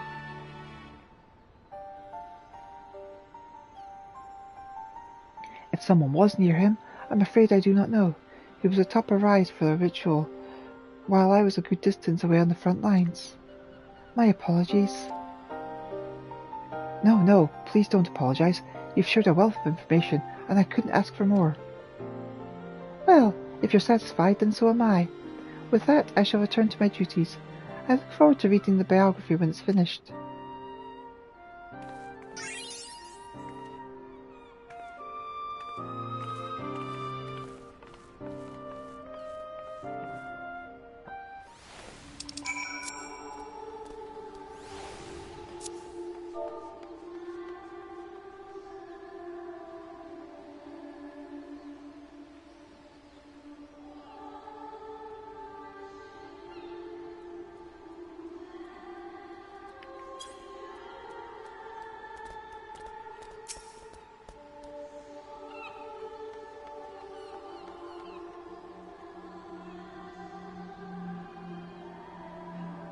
Now I have a grasp of events leading up to the calamity, and yet...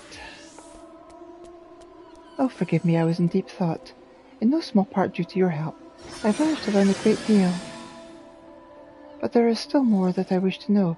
Might I trouble you to accompany me a bit longer? If you're willing, please let me know.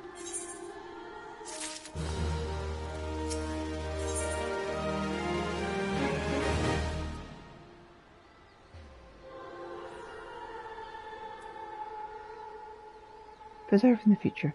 Manager desires more information for Louis Soir's biography. You'll continue to accompany me then? Wonderful. Come, let's head for the Drowning Wench to discuss our next move.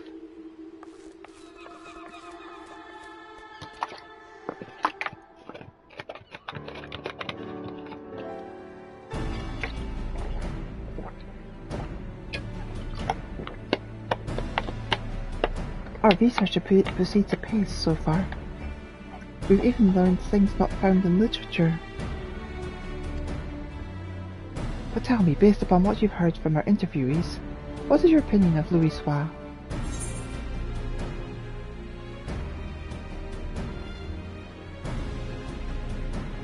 He's an exceptional leader.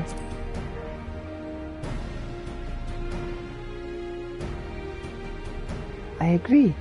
He possessed great leadership. If not, he couldn't have established the framework to realize his plans, no matter how brilliant they may have been. What struck me was how grateful the interviewees were to Louis Soir for bringing the nations together in cooperation. It was nothing short of necessary for our survival. Yet in knowing this, I can't help but wonder, in his capacity as a tactician, it seems to me he had done more than enough by devising a plan and facilitating its execution. He went far beyond that, risking life and limb to the front lines for a land not his own. Perhaps he needed to be there for the ritual. Perhaps he felt a sense of duty. Even so, as noble as it is to desire to help others, what good is it if you end up sacrificing yourself? What was it that compelled Louis Soir to go to Cardinal? And what went through his mind as the battle unfolded? In order to do his biography justice, I feel I need to know these things. If Louis Soir had people near him at the time, perhaps he shared words with them in his final moments. Words that could provide some insights. But where to begin searching for such individuals, assuming they exist?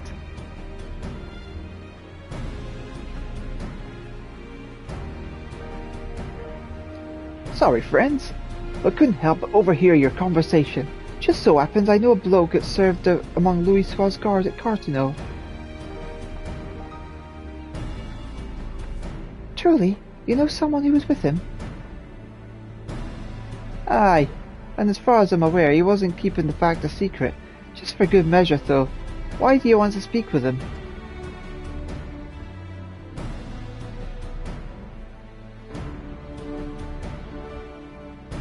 Louis Soir's biography, eh? In that case, I reckon the bloke would be willing to cooperate. Orn Goldcomb's the name. He was a lieutenant in the Maelstrom. After the calamity, he turned to adventuring, so as to be greater to help the common folk. A Maelstrom officer turned adventurer. We were most keen to speak with him. Where might he be found? When Orn dropped in the other day, he said that he had business in the Morbury dry docks. If you're lucky, it might be as he's still there. Understood. We're in your debt. We can't let this chance pass us by, Elita. Let us take to the dry docks at once.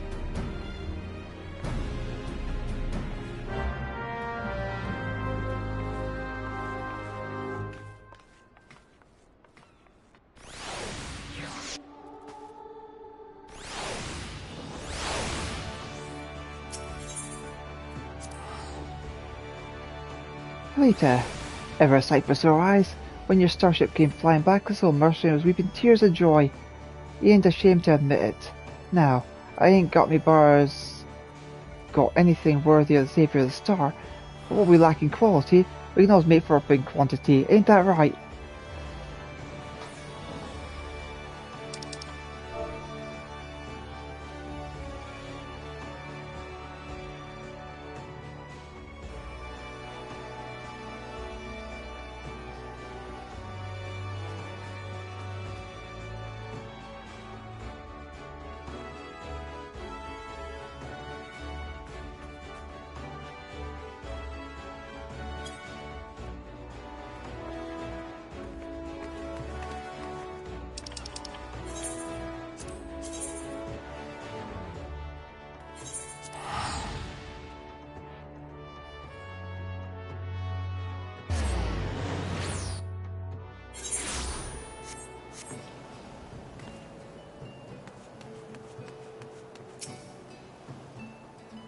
Right, where could this Orn be? In hindsight, we should have asked what he looks like. His name would suggest he's a Midlander, but... Well, nothing for it but to make inquiries. Let's split up for the task and meet here again, shall we?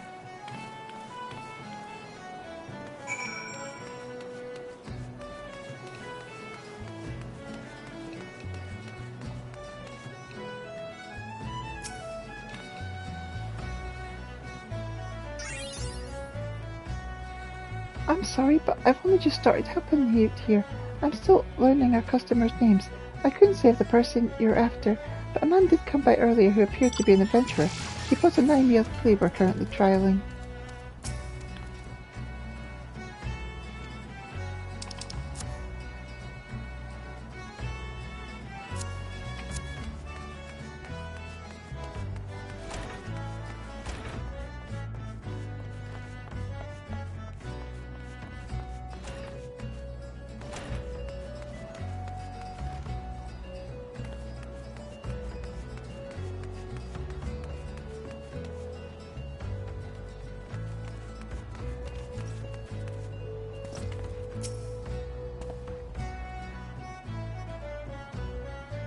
Orn, as it happens, I spoke with him just earlier.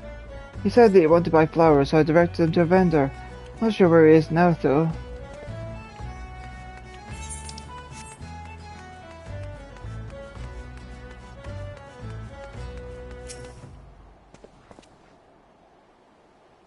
Ever since the calamity, Orn's been helping people across the realm rebuild. It's a fine thing and all, but with his skills, I reckon he could do far better than menial labour.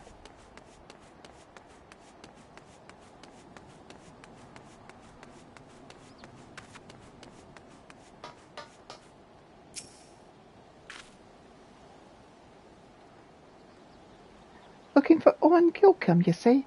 Don't know anyone by that name, I'm afraid. I did walk by an unfamiliar fellow just now, though. Over the mark of the spinner, he had a flower in his hand, so he caught my eye.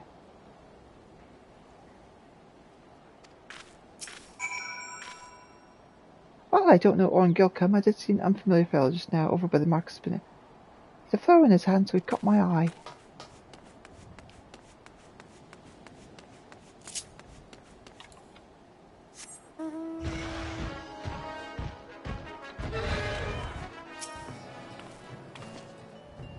There you are, Elita. Were you able to learn anything? So, a man who could be Orn's bought a 9-meal lily and went to the mark of the spinner. If we hurry there, we might be able to find him. Let's go.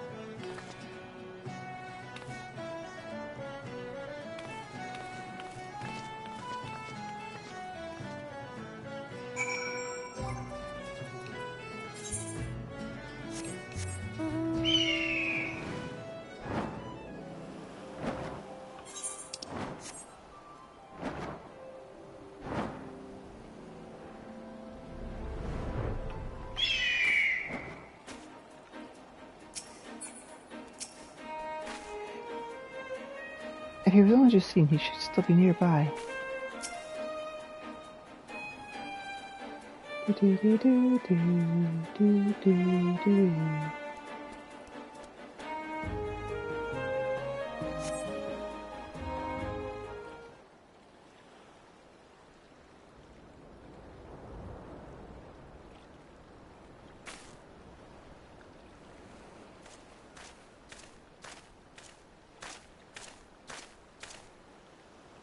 Thank you.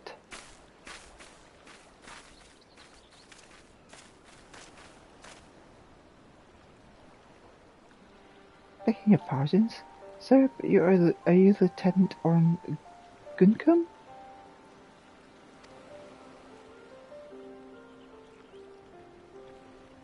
I haven't been a lieutenant for years, but aye, that's me.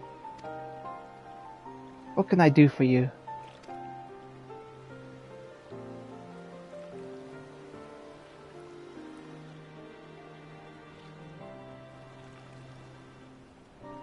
I realize this is sudden, but...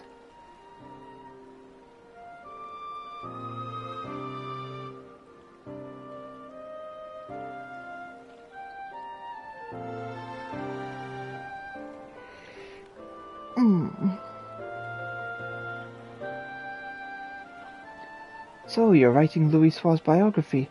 I want to hear my account as someone who was near on hand at Cartano.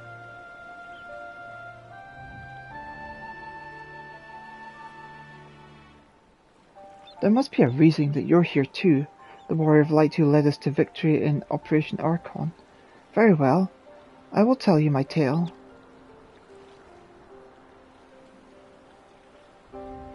Now then, where to begin?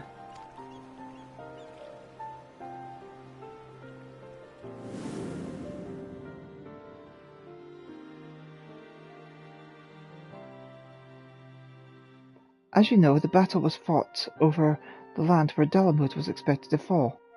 In the beginning, neither side was able to gain the upper hand, but when the Imperials deployed their Magitek armor, our ranks were thrown into disarray.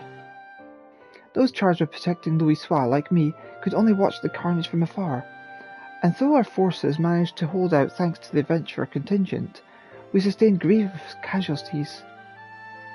But the real tragedy was what followed. As Dalamud hurtled towards us, it began shedding fragments of itself before finally bursting open to reveal the primal Bahamut.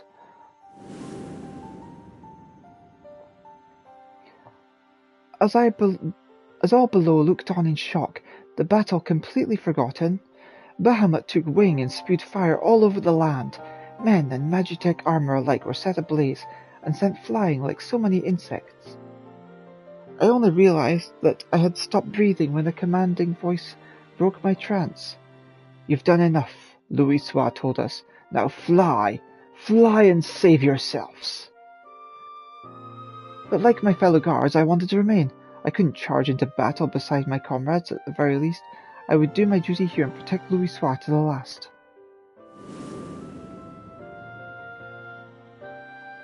But upon seeing us standing there, not making to move, Louis Soir smiled and spoke thus. If you would give your lives to protect something, then protect my hopes. Every soul who lives to determine their own fate is a source of hope, bright and brilliant. So live, I bid you, and be among those who bear the light for others to follow. Those words awakened us to a greater purpose. If there was hope in my living, then I would live as Louis Soir bid. No matter what, I would survive, and so together with my fellows I began making my retreat. Alas, we hadn't gotten far when an explosion erupted and sent us sprawling.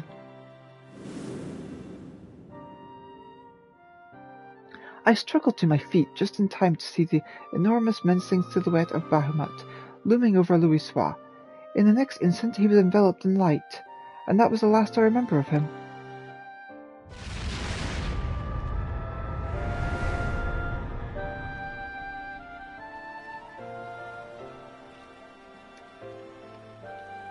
Louisoix's finest moment.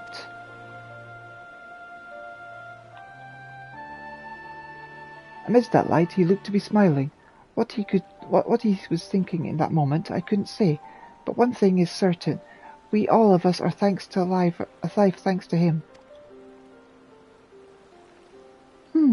Following the calamity, it was reported that Louisoix had defeated Bahamut and set about the land's miraculous regeneration. Do you believe this is the truth?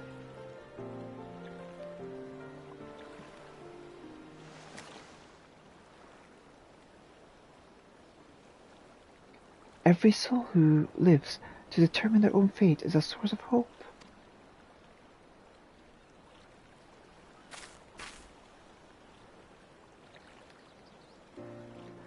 What we've learned has reaffirmed my belief, Elita, the belief that Louisoix was not an all-powerful saviour one reads about in tales, but merely an ordinary man. But that man never forsook Eorzea. No, he stood for his realm to the last. He was countless in other brave souls, and saved it from becoming a scorched waste. Against unimaginable adversity he fought, and at the cost of his life paved the way to a brighter future for us all. The least I can do is return to tell his story, spread his message that where there is life, there is hope.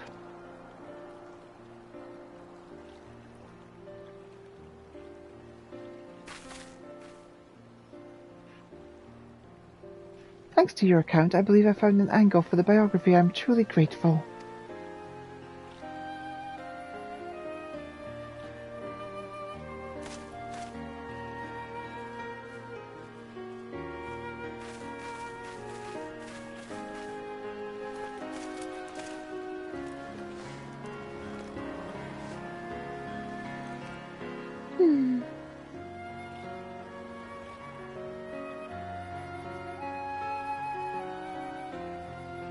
Would you care to offer a prayer as well? The prayer that the light of hope which Louisoix preserved shall ever burn bright.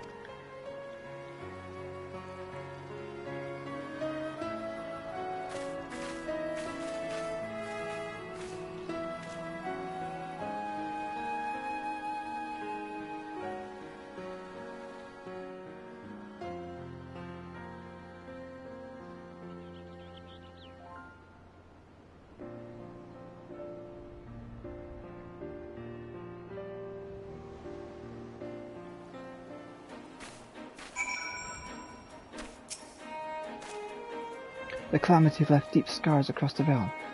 There was no place that did not want for help to rebuild.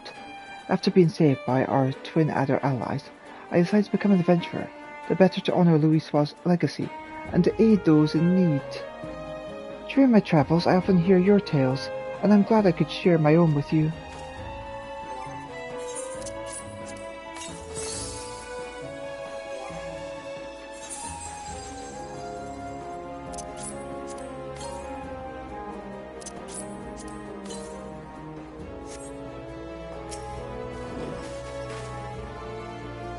Allow me to thank you again for recounting your experiences to us. Nay, 'tis I who owes you thanks for giving me the chance to share Louisoix's words. All these years I'd avoided speaking of the moment of passing out of respect, but it would not do to take the tale to my grave. Through the biography, it's my hope that his spirit will live with all of us. Now then, if you'll excuse me, I will resume my pilgrimage to the marks. Wherever your travels take you, I shall be praying for your safety.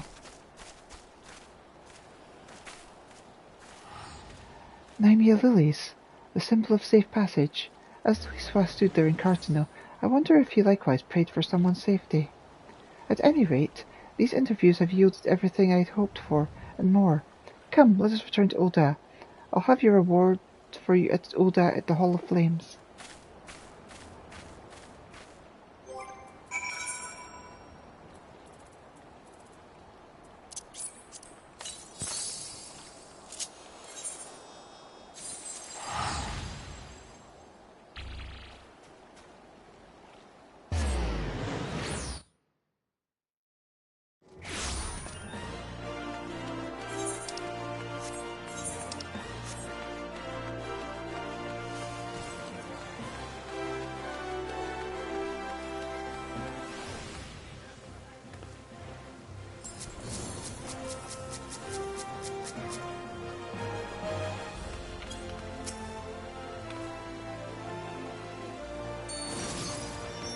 There you are. I ended up troubling you longer than I intended, but it was a truly fruitful series of interviews. How fortunate that we could hear from those who lived that fateful time. While I still have many questions, the biographies begin to take shape in my mind. I also feel as though I've attained a measure of closure. Louisoix fought simply as one of us, and he made the ultimate sacrifice that hope might endure. This I've come to realize and appreciate thanks to everyone's heartfelt testimonies. Now then, last but not least, I'd like to ask you for your thoughts on something. According to Orin, Louisoix smiled in his final moment, as he was enveloped in light. What do you imagine he held in his mind?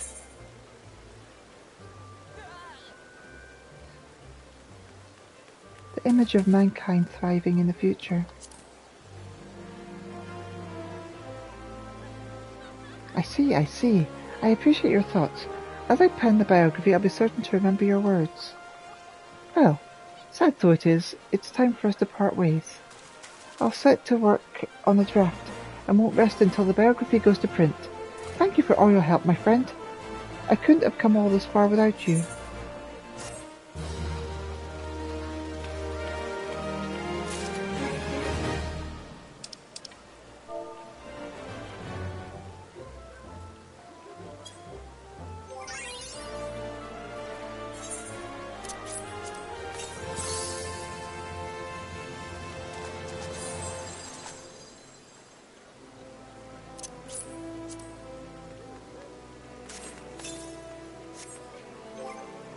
Let's see,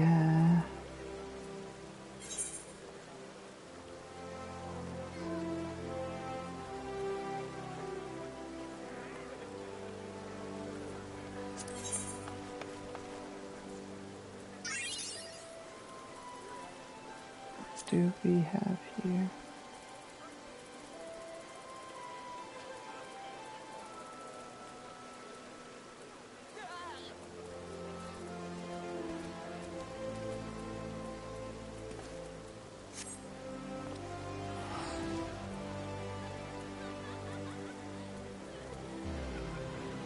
I think this is just, let's see.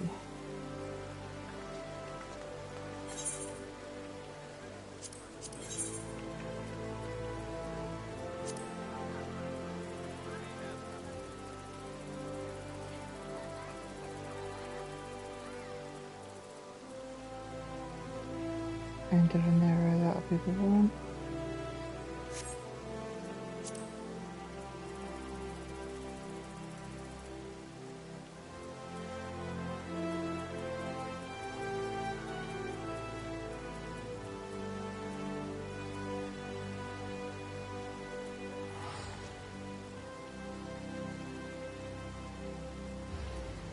So it's a blurred edge.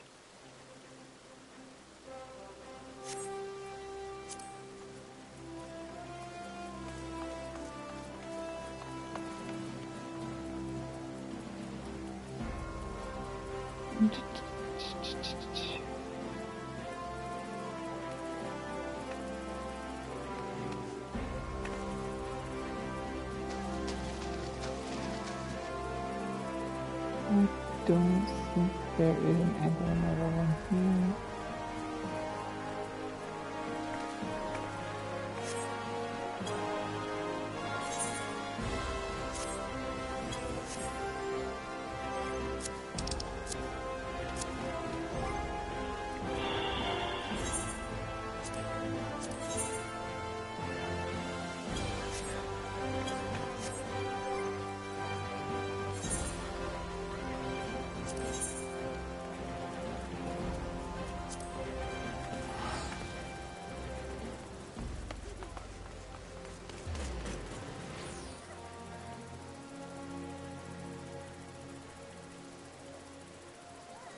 God, there's a lot of these.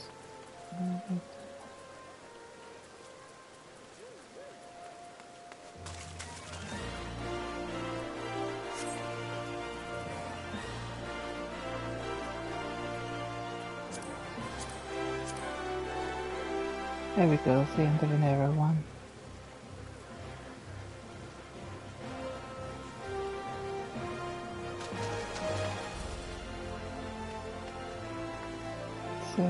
get lilies. Get the phoenix feather, portrait frame. Get that shiny silvery border. Yeah, that's fine.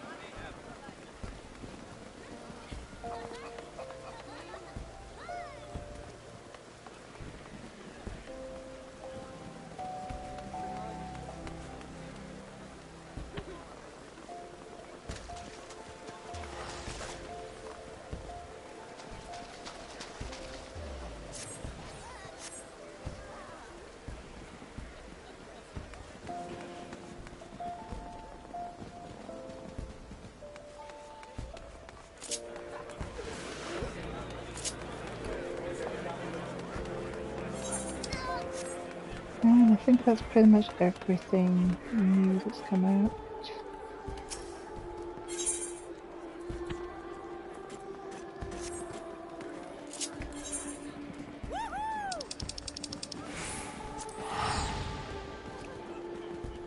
Let's go here.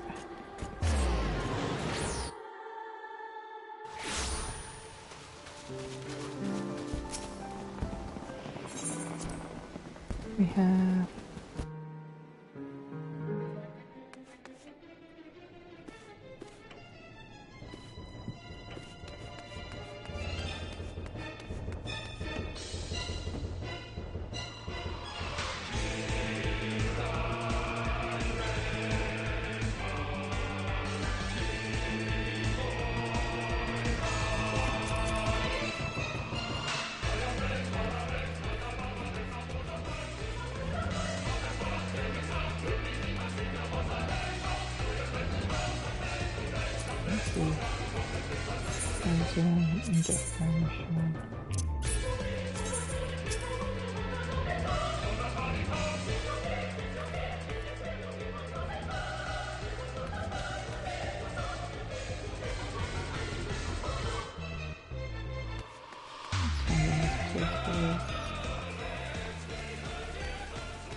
thank you all for watching me.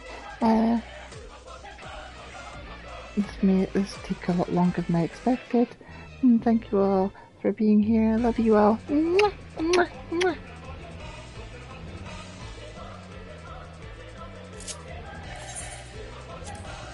Mm.